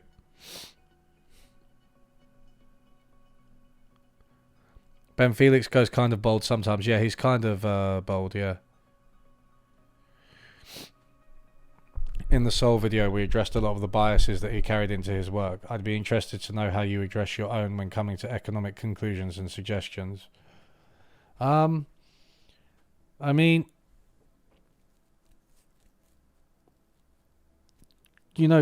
generally speaking, I try to find counter arguments, right? So that's my thing, and I usually address them in the video, right? So you saw it in the shipping example in the Sowell video. I obviously Sowell. I don't think Sowell's really said anything about the global lockdowns and supply chain crisis, but I tried to find a libertarian saying something about it and be like, oh, is this true? And then, while the libertarian I found, Peterson Onge, was dreadful, I mean, I suppose I already had a view where I said, look, I don't think government regulation always makes things better. You know what I mean? I mean, it's that simple. And so, in principle, government regulations could be at fault for the shipping crisis, and I think indeed they were. I mean, the Federal Maritime Commission goes into detail on this. So for me, like, that's a balanced view. Like, I don't,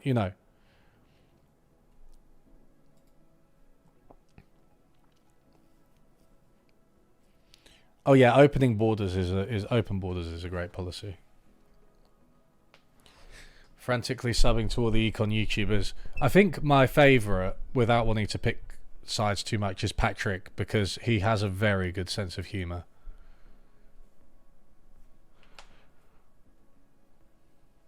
What would be the downside of a government taking on a massive amount of debt to supply food, housing and clothing for everyone and then just forgiving its own debt in the long run? So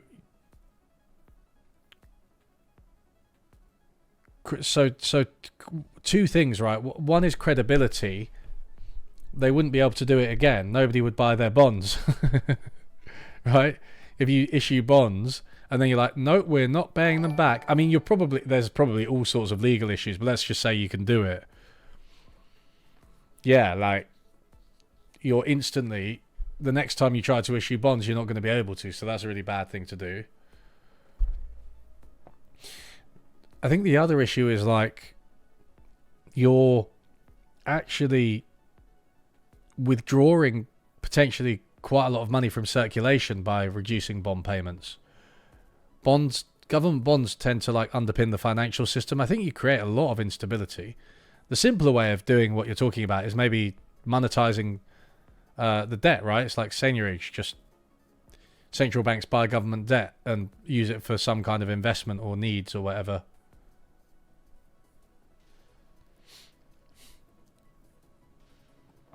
Bold subscriber here, not from the UK though. That's okay. We like boldies wherever they are.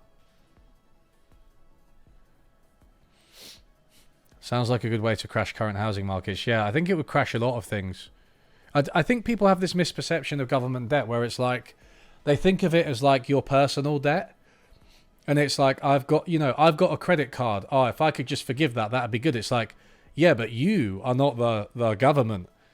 And the credit card debt, one piece of credit card debt, however big, isn't going to affect the entire economy. The government has to watch out. Everything it does has feedback effects, right? Just cancelling its debt payments. There are cases where poorer countries, have had debt cancelled and debt haircuts and stuff, but it has to be managed very carefully. What do I think of Paul Cockshot? I'm not a massive fan of him. I talked about him in my value video. Like,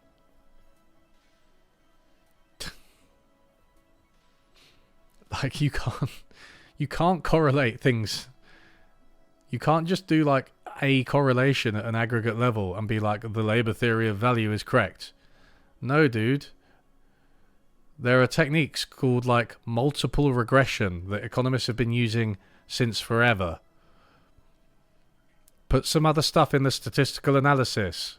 Is it definitely Labour, or is it obvious omitted variables? Oh wait, it's obvious omitted variables. You could do a whole video regarding these simple fixes that people have. I'd love that. Yeah, that's the kind of thing I might think about more over the medium to long term, is like, guess it's a bit clickbaity, but common mistakes to watch out for in economics, but not in like a stupid libertarian, like, you are committing the statist fallacy type way. You know, just like in an actual, like, thinking about it type way. I'm starting to sound like an MMTer. I am an MMTer in heart and soul. No, wait. No. Actually, the other way around. I'm an MMTer in mind, but not in heart and soul. Yeah. Tom Nicholas. Man, we're talking about Tom Nicholas a lot today, aren't we? So I love Tom. I should contact him. He's one of the few YouTubers who actually, like, I am actually kind of friends with, like acquaintances, really. But, like, yeah.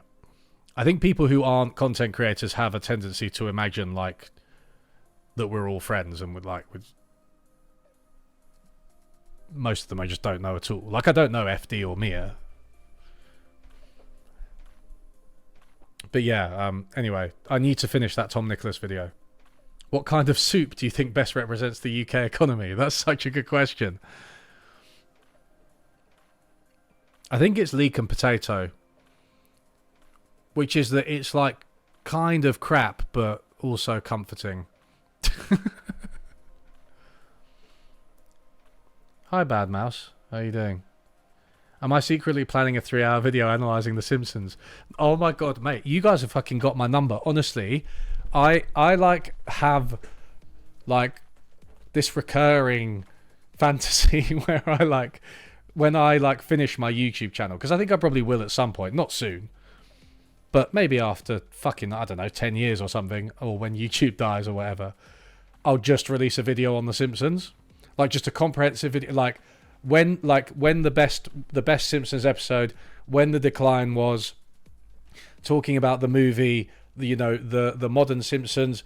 Is it as bad as people say? I can mount a partial defense of modern Simpsons. Or not even modern, but, like, post series 10 to 20. I can mount a partial defense of that area. I do have a recurring fantasy where I talk about that at length in a video, and I'm just like, yeah, I never really wanted an economics YouTube channel. I just wanted a Simpsons channel, and it's gradually become more and more Simpsons clips, and you didn't notice because it was so gradual, like the frog in boiling water.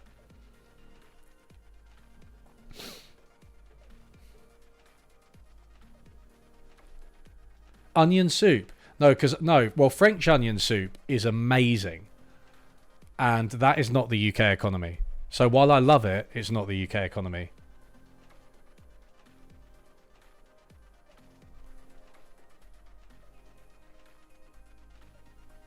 Is there a Henry George video coming? No, I talk about land in my philosophy tube response, but maybe. I mean, this goes back to what I said, something I said earlier, which is that I wouldn't mind releasing explainers. The thing is with Henry George, it's like, people have done, who was it who did, like, a really big channel did, like, a tax land? Mr. Beat. Mr. Beat did it, didn't he? So Brit Monkey has 2, Mr. Beat has 1.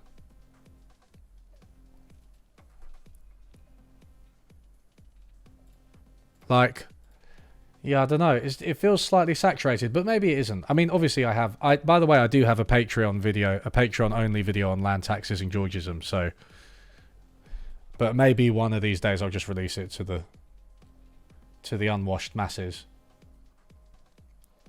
The real Jims, no. John the Duncan. John, again, somebody I have met. He's a bit of a legend. I did a data analysis during COVID on The Simpsons 1 to 10 on the prevalence of popular memes. Huh. That sounds really interesting. I haven't seen that.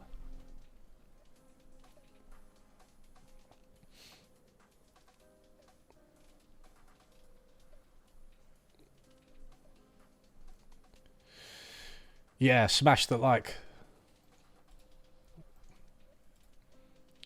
I'll stay subbed. I really don't know shit about economics, but hey, you're a funny bald guy. That is what I aspire to be called. Thank you.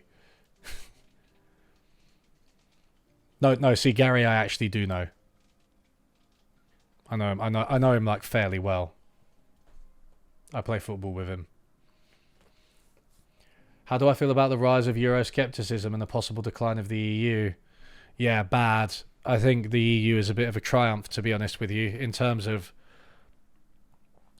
like, it's obviously too it too far leans into neoliberalism for me. But in terms of political harmony, and also it's like not as neoliberal as the UK, so I'd rather be in it. But in terms of political coordination and harmony in a continent that has, in living memory for some people, been at war, yeah, it really depresses me.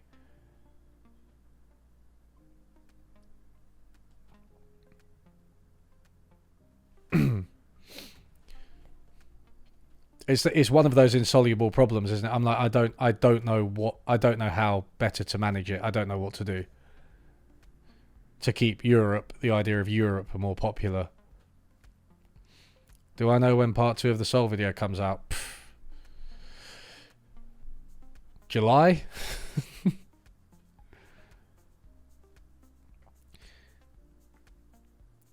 Common EU agricultural policy. Yeah, I mean, I'm not massively in favour of that. I think it's a big subsidy to Western farmers. It's one of the worst things about the EU, actually. I remember doing it in A-level economics, and it was just like, we were like trying to find good things to say about it, but it's like, nah. It's really bad for poorer countries, as are the agricultural subsidies in the US. I think you can protect farmers without that. I mean, this is why you want like a UBI or something, right?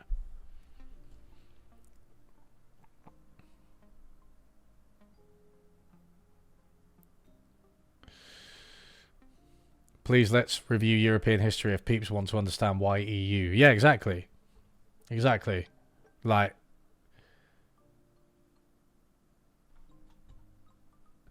yeah, it makes me a bit depressed. That's why I've gone quiet. Sometimes sometimes I'm just like, do the politicians and just like the general public, would they rather we all just fucking went to war with each other? Because sometimes it really feels like that, especially in my own country. You're just like, is everyone just a bastard and we just actually all hate each other and want to kill each other?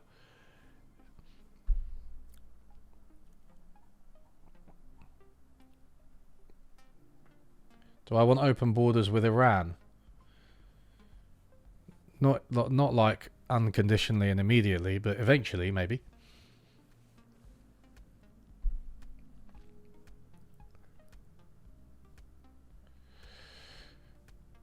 Could UBI pay for all the equipment they need? Well, no, it wouldn't. I think it's just like whether you can survive, right? And then you can choose to carry on being a farmer if you want. An eco-fascist Europe is what I'm most worried about. Yeah, that does seem like a possibility.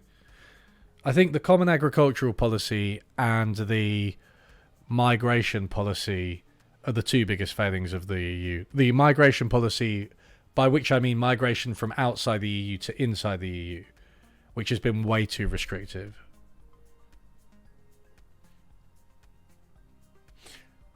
Yeah, I mean, Kieran, okay, I can believe that places like Romania get a good deal with it, but I think the problem is that places like, I don't know, Egypt, for instance, right, might not.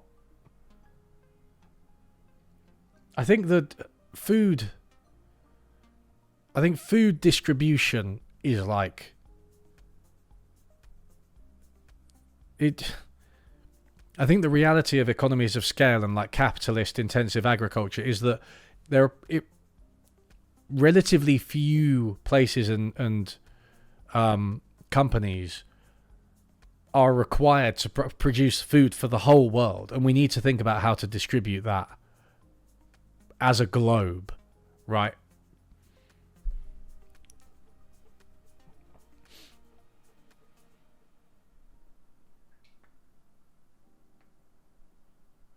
Will I do any of the podcast circuit in the UK, like on Novara Media, like Gary Economics? You could be a star kid. Thank you. Yeah, I don't know. Yeah, maybe when my book comes out.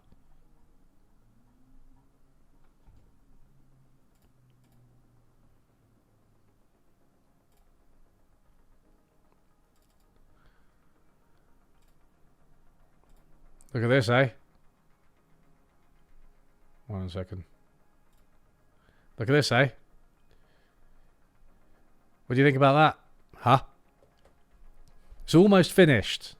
Well, finished is not the same as released. It won't be released for ages. But maybe when I release this book, I'll go on those. I'll go on these those podcasts or whatever. It depends on what my publishers have in mind for me. Yeah, what do you think of them apples? Huh? I think my book will be released in January. The time from submission to publishing is so long, and I'm going to submit to it soon. Submit to it? I have submitted to it. It has destroyed me. Along with Sowell. Thank you for your episode on Sowell. Do you think TS is more of a right-wing propagandist persuading those who have little literacy in economics? Thank you for the donation. Yeah, I think that's a good way of putting it. I think it's like he has just enough intellectualism and academic credentials to make it seem like he is honest and serious about economics. But if you actually look at academic economics, it's not like that. Whether mainstream or whatever. You have the same background. Oh yeah, the nebula. Yeah, I should really have a Simpsons background. I've got one on my laptop. I've got the steamed hams background on my laptop.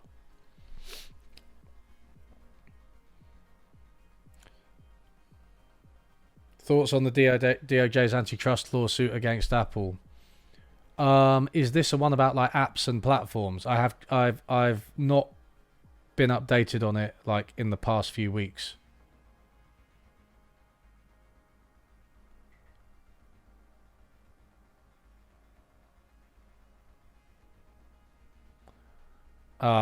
But I've been loosely following it. I need to look at it again. What exactly is going? Is it the platform, apps, app store, pre-installed apps, and that kind of stuff? Unlearning streaming your whole desktop is very bad practice. Why is that?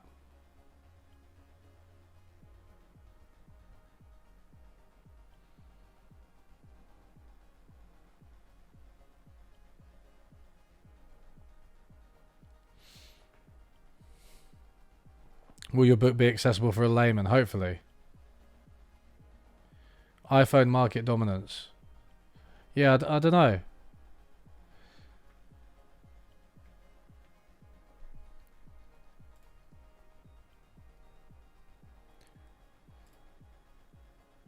Yeah, I was at one point thinking about talking to Nathan Robinson about Sowell, but he's buggered off. It's okay, we had fun with Adam, didn't we, everyone? What actually is your channel icon supposed to be? It's a melting book. So there is a history of it. It's so the original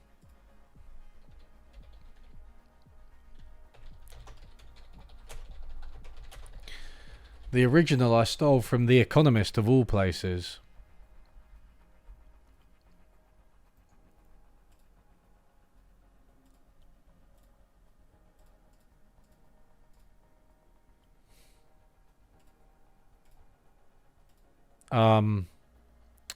But I can't.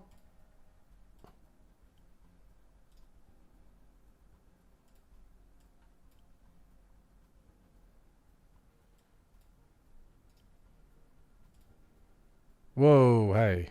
Okay.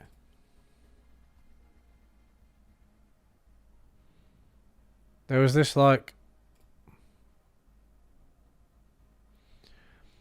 They had an article on the failure of economic theory after 2008, and it was it had a melting book in it. Let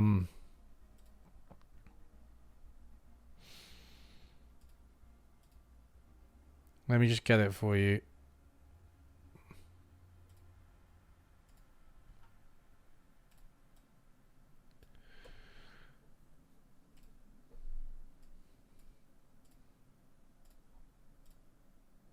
Where's this picture?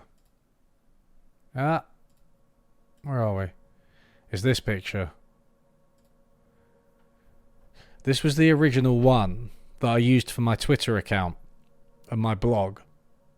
Modern Economic Theory, melting book. But then because it's from The Economist, I was like, okay, when I actually make a YouTube channel, I need to get somebody to design like a better one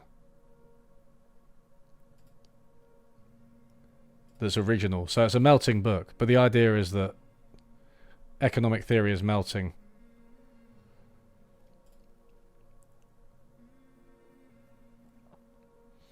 Is the read more you idiot thing behind me? Yeah, that's real. It's a real picture. That's unrelated to unlearning economics in the sense that it was just somebody just made it, and I was like, it looks a bit like it. Also, it's funny. Every economist who published a book got criticism. What do you think will be yours? Maybe trying to cover too many topics.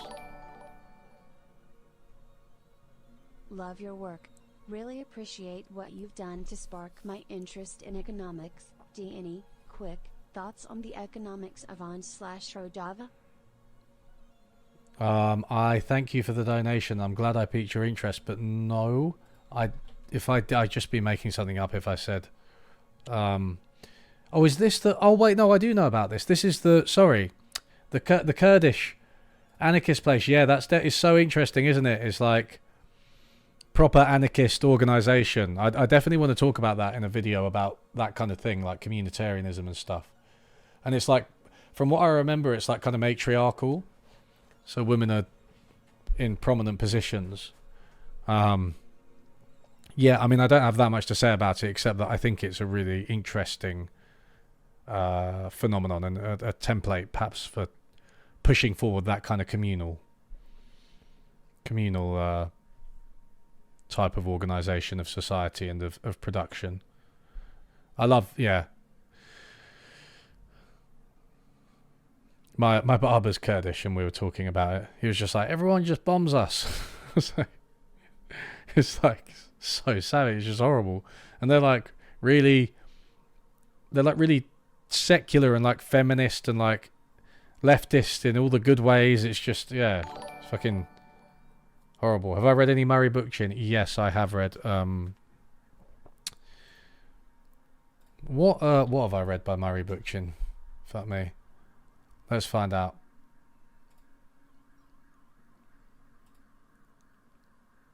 Stories published.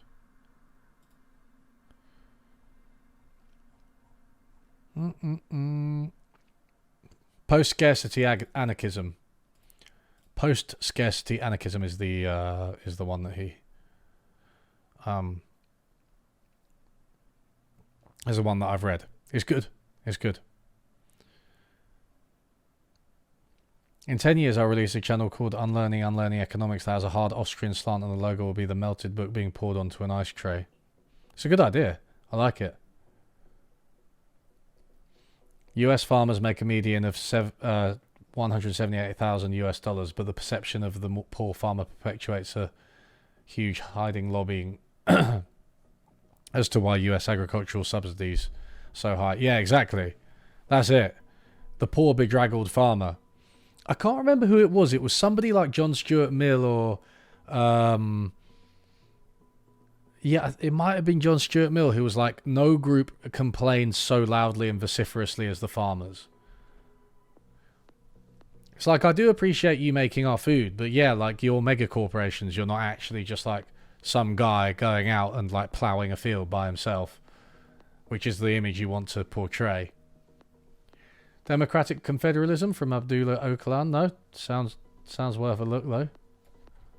Sounds like the kind of anarchist future that we all want to see, and that's relevant to like the Kurdistan.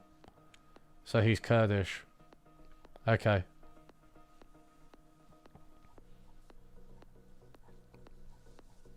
Hey, this is quite short. It's not like a whole book. I'll save it. Opinion on peak oil.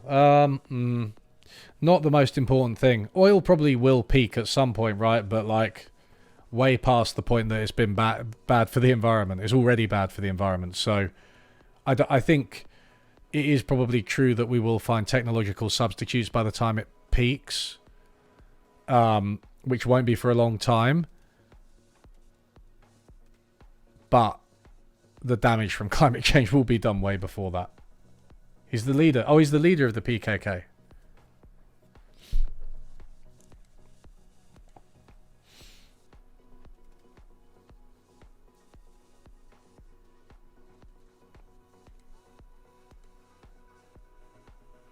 So many Kurds in London. Lots of restaurants you think are Turkish or Kurdish often. Yeah. That was my experience with the barber.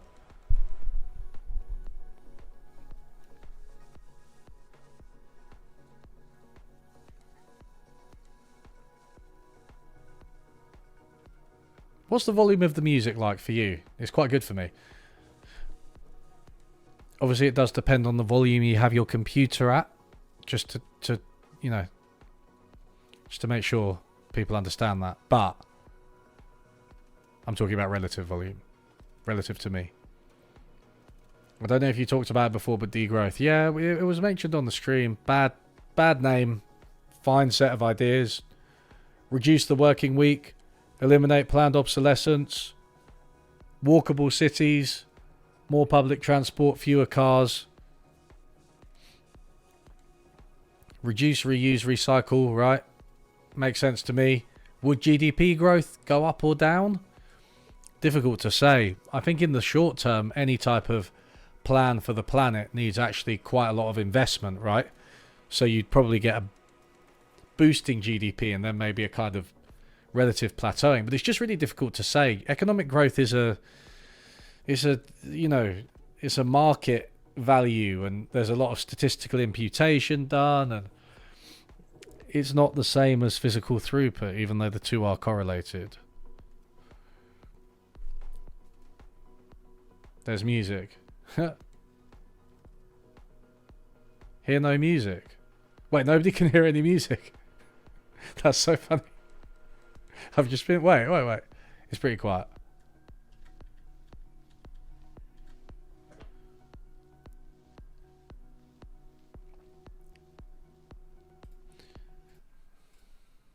People can't hear it. My opinion on subjective happiness metrics used in socioeconomic analysis.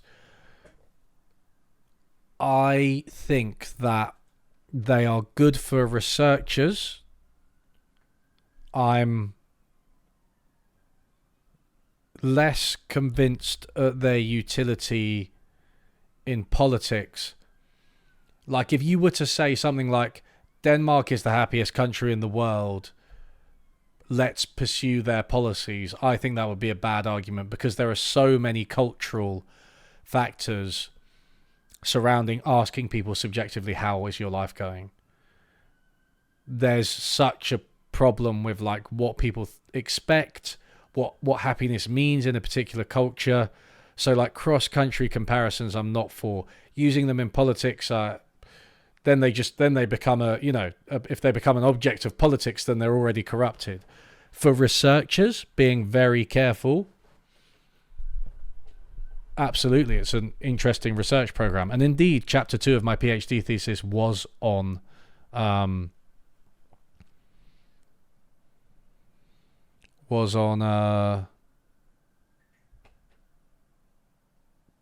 subjective well-being.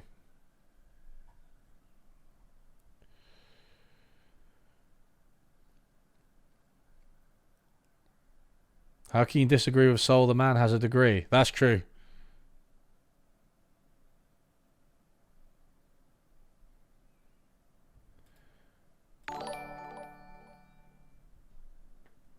At risk of stepping into dangerous zones, what are your thoughts on population density and resource limits?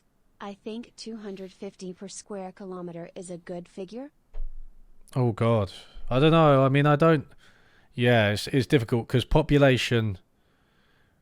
controlling population is like obviously conjures up some horrible images, and for good reason.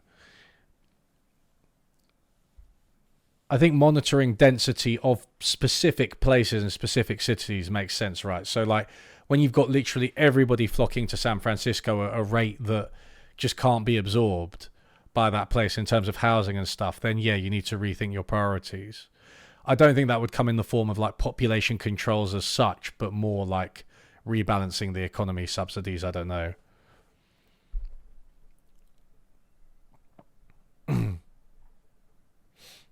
What should the left do with the whole woke stuff? Fuck me, I don't know.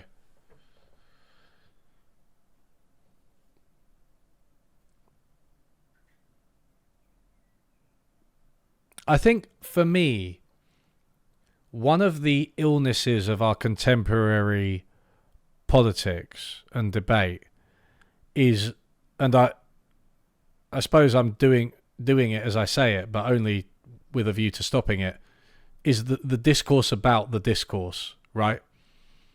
A lot of stuff is just, it's kind of one meta level above where it needs to be. So like, for example, I think with something like Israel Palestine,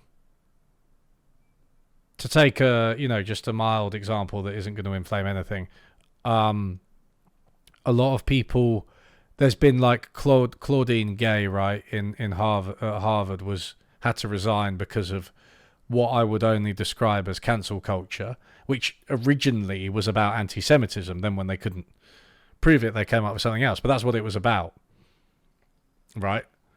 And so there's a temptation, I think, to start accusing the right of doing cancel culture, but you're at that stage you're forgetting what the original issue is, which is Israel Palestine, right? So so it's like, it's become how many steps removed?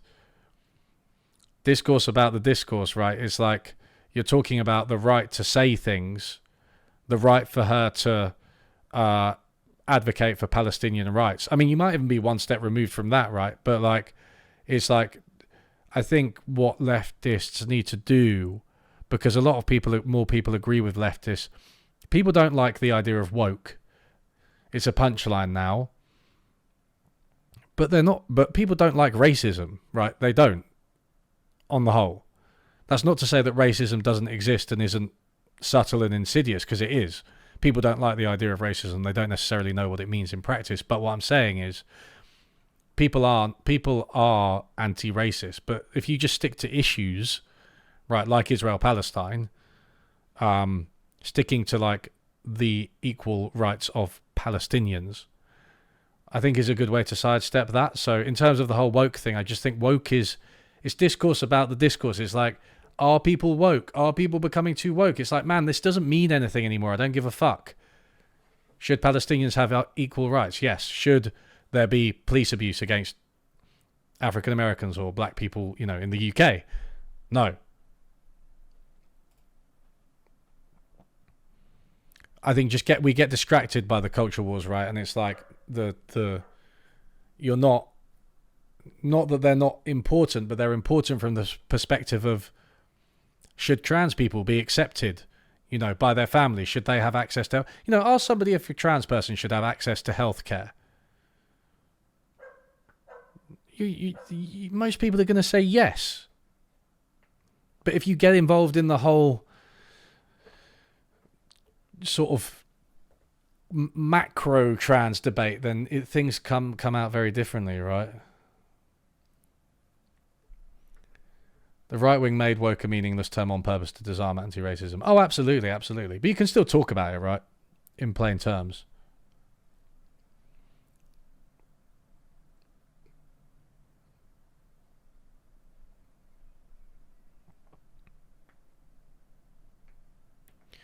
Yeah, I mean, there are, don't get me, I'm not trying to play down the existence of racism. I'm just saying in terms of support,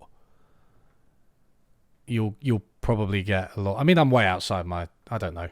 But in terms of support for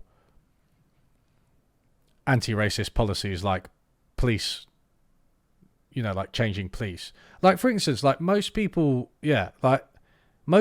advocate like decriminalizing drugs, right? Like, just talk about that. I don't know. That's what strikes me as like, instead of getting distracted by the woke thing, is it woke to decriminalize drugs? Who the fuck cares? What does that mean? Most people aren't racist on purpose. Yeah, I think that's true. On purpose, yeah. It's like with the Tim Ferriss book, right? It's like it's terrible. Just because somebody doesn't understand doesn't mean it's not terrible. But like, he was hiring loads of low-paid Indian assistants and being like, look at me, man, I've made it.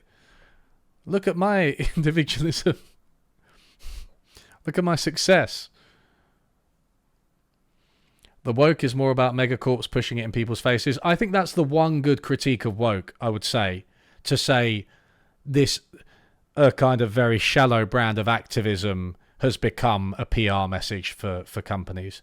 There's a YouTube channel called Carefree Wondering by a German... is he a German philosopher? Yeah. He's an academic who he toes this line very well. I think he has some interesting and original arguments that aren't just like woke bad. They're more in-depth analysis of like consumerism and PR and how that, yeah. The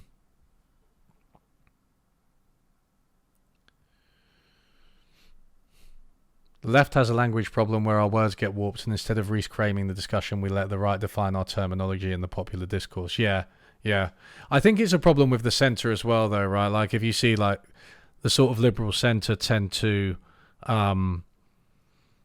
accept the right's framing as well, which isn't the left's fault. Like, you see this with Biden, right? So much of the stuff on, like, just the New York Times just allowing Biden to... the narrative about Biden to be dictated by the right. Carefree Wondering you have bad memories of him. Oh, really? The problem is that the left doesn't simply expropriate the right wing and mock it. Yeah. Why does the left, the largest of the political entities, not simply eat the others?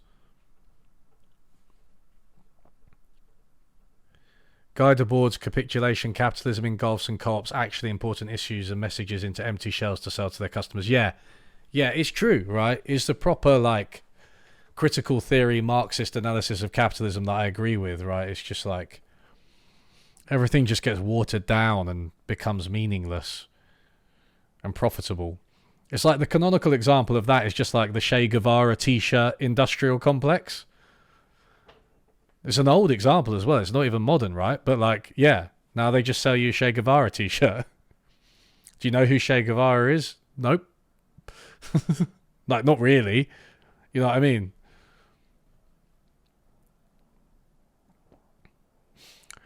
I mean, obviously it's not actually an industrial complex, but you know what I mean? Like, yeah, just turning those into commodities, right? Che Guevara t-shirts are commodities.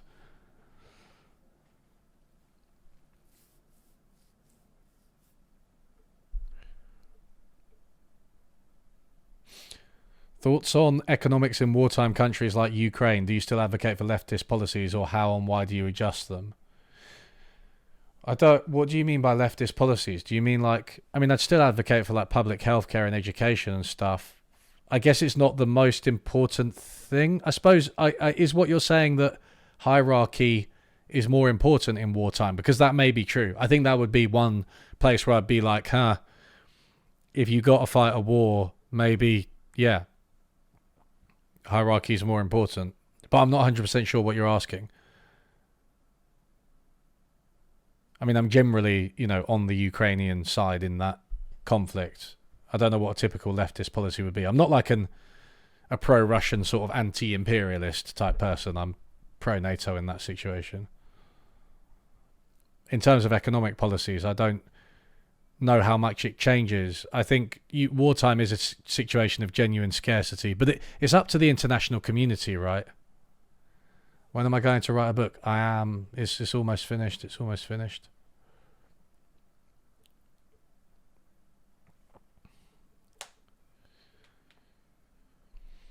Fundamentally, to combat the commodification of leftist ideology, we have to accept discarding our idols and classics to history and forging new ones. Yes. Yeah, I agree. And there is too much idolization on the left. Like, and we were talking about Marx, right? I just think it's like, it's a bit unhealthy sometimes, man.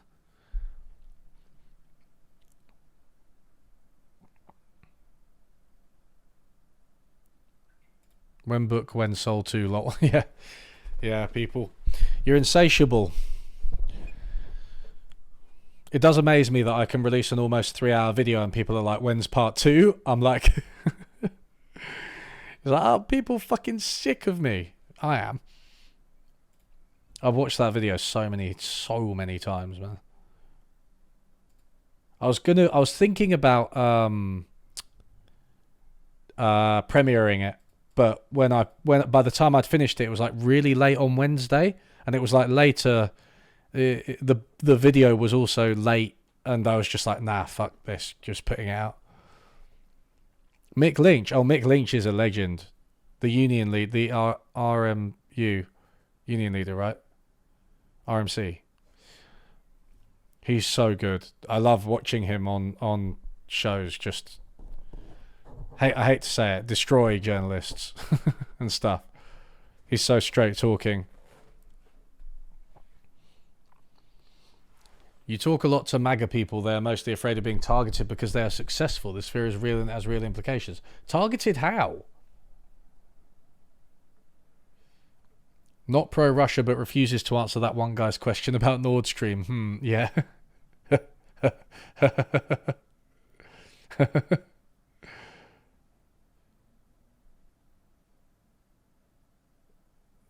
One is the Milton Friedman one. Yeah, maybe one of these days. If I did one about Milton Friedman, it'd be because Milton Friedman's academic work, while I think some of it was wrong, is very serious, right? Like, he won the Nobel Prize in economics. That doesn't mean nothing. It's like, if that doesn't mean he's right.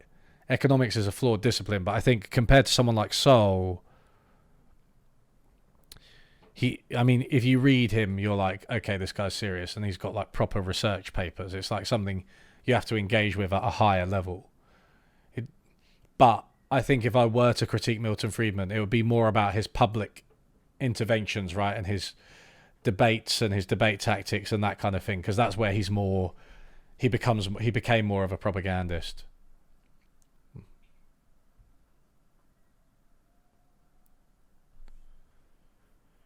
The left hates successful people and wants to kill them. Yeah, I mean, that's a mad perception, right? But I guess it's kind of true that people believe that. They genuinely think that people want to kill them, that leftists want to kill them.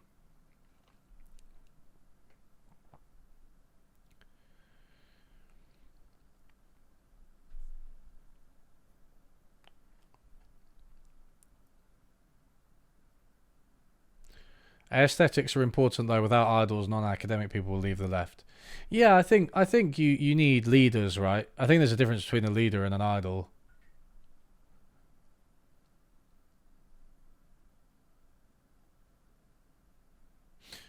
It's interesting, this idea of success. I think, yeah, most people would benefit from leftist policies. I mean, I don't want to shed too many tears for the very wealthy and powerful, but like, have you seen Elon Musk recently? He looks like death, and he sounds like it too. It's like, dude, your wealth is not doing you any favors. Imagine if he just worked at a puppy shelter for an average amount of income. Do you think his life would be better? And not to mention everyone else's. I'd still have Twitter, so there you go. That's one amazing bonus.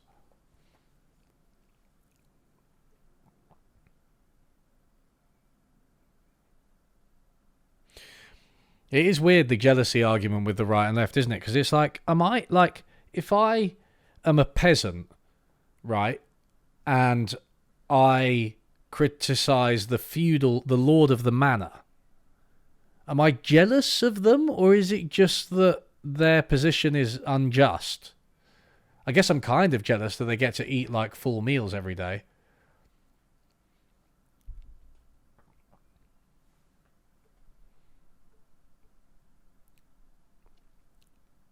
How many puppies would he murder? It all went wrong when he got a hair transplant. Go bald or go broke. That is so true. But he's unhappy, right? I mean, he's fucked. I suppose someone like Jeff Bezos probably lives a happy... I mean, Elon Musk is kind of a bad example, in the sense that he's just a parody of like a billionaire. Obviously, very rich people would be worse off materially. Would they be better off in some kind of spiritual, political sense? Maybe. Why I asked about Ukraine, I live here and sometimes have trouble adjusting my view due to the crisis of war.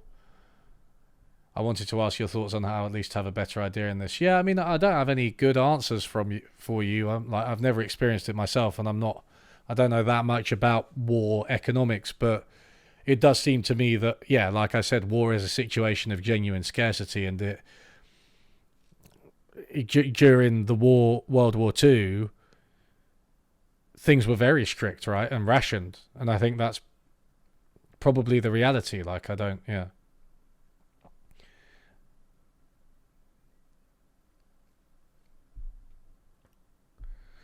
If you're a billionaire, you have a lot to lose. You often tie your ego to your wealth, and wealth can be taken away. Yeah, exactly. Yeah, yeah.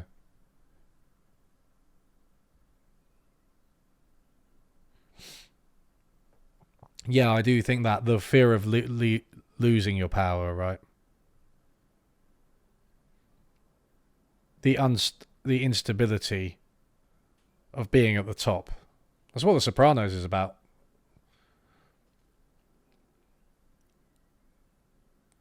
The last emperor of China under Mao's rule was made to work as a street sweeper, and he was happy because of it. You're pretty much correct. Wow, was he? Wow, I didn't know that. Maoism works, apparently. The economics take on war is don't invade your neighbours. Yes, I agree with that very wholeheartedly. Yeah, avoid war. But obviously, easier said than done, especially when we have no direct control over it. Right, that's it. We've done enough. I need to eat. I'm going to die. Thanks for joining, everybody, though. It's been a long stream, a long soul stream.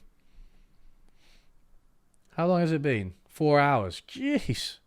Yeah, thanks for all the chat, all the donations. Sorry if I didn't get round to any of your questions, but it was very fast moving. I'll do a gaming stream on my live channel tomorrow, so pop by if you want. And hopefully I'll be speaking to some more people about this and that soon. Including on Monday, I think, on the main channel, the Vibe Session, Joey Politano. Tune in. Right, that's it. I'm going insane. I'm losing my mind.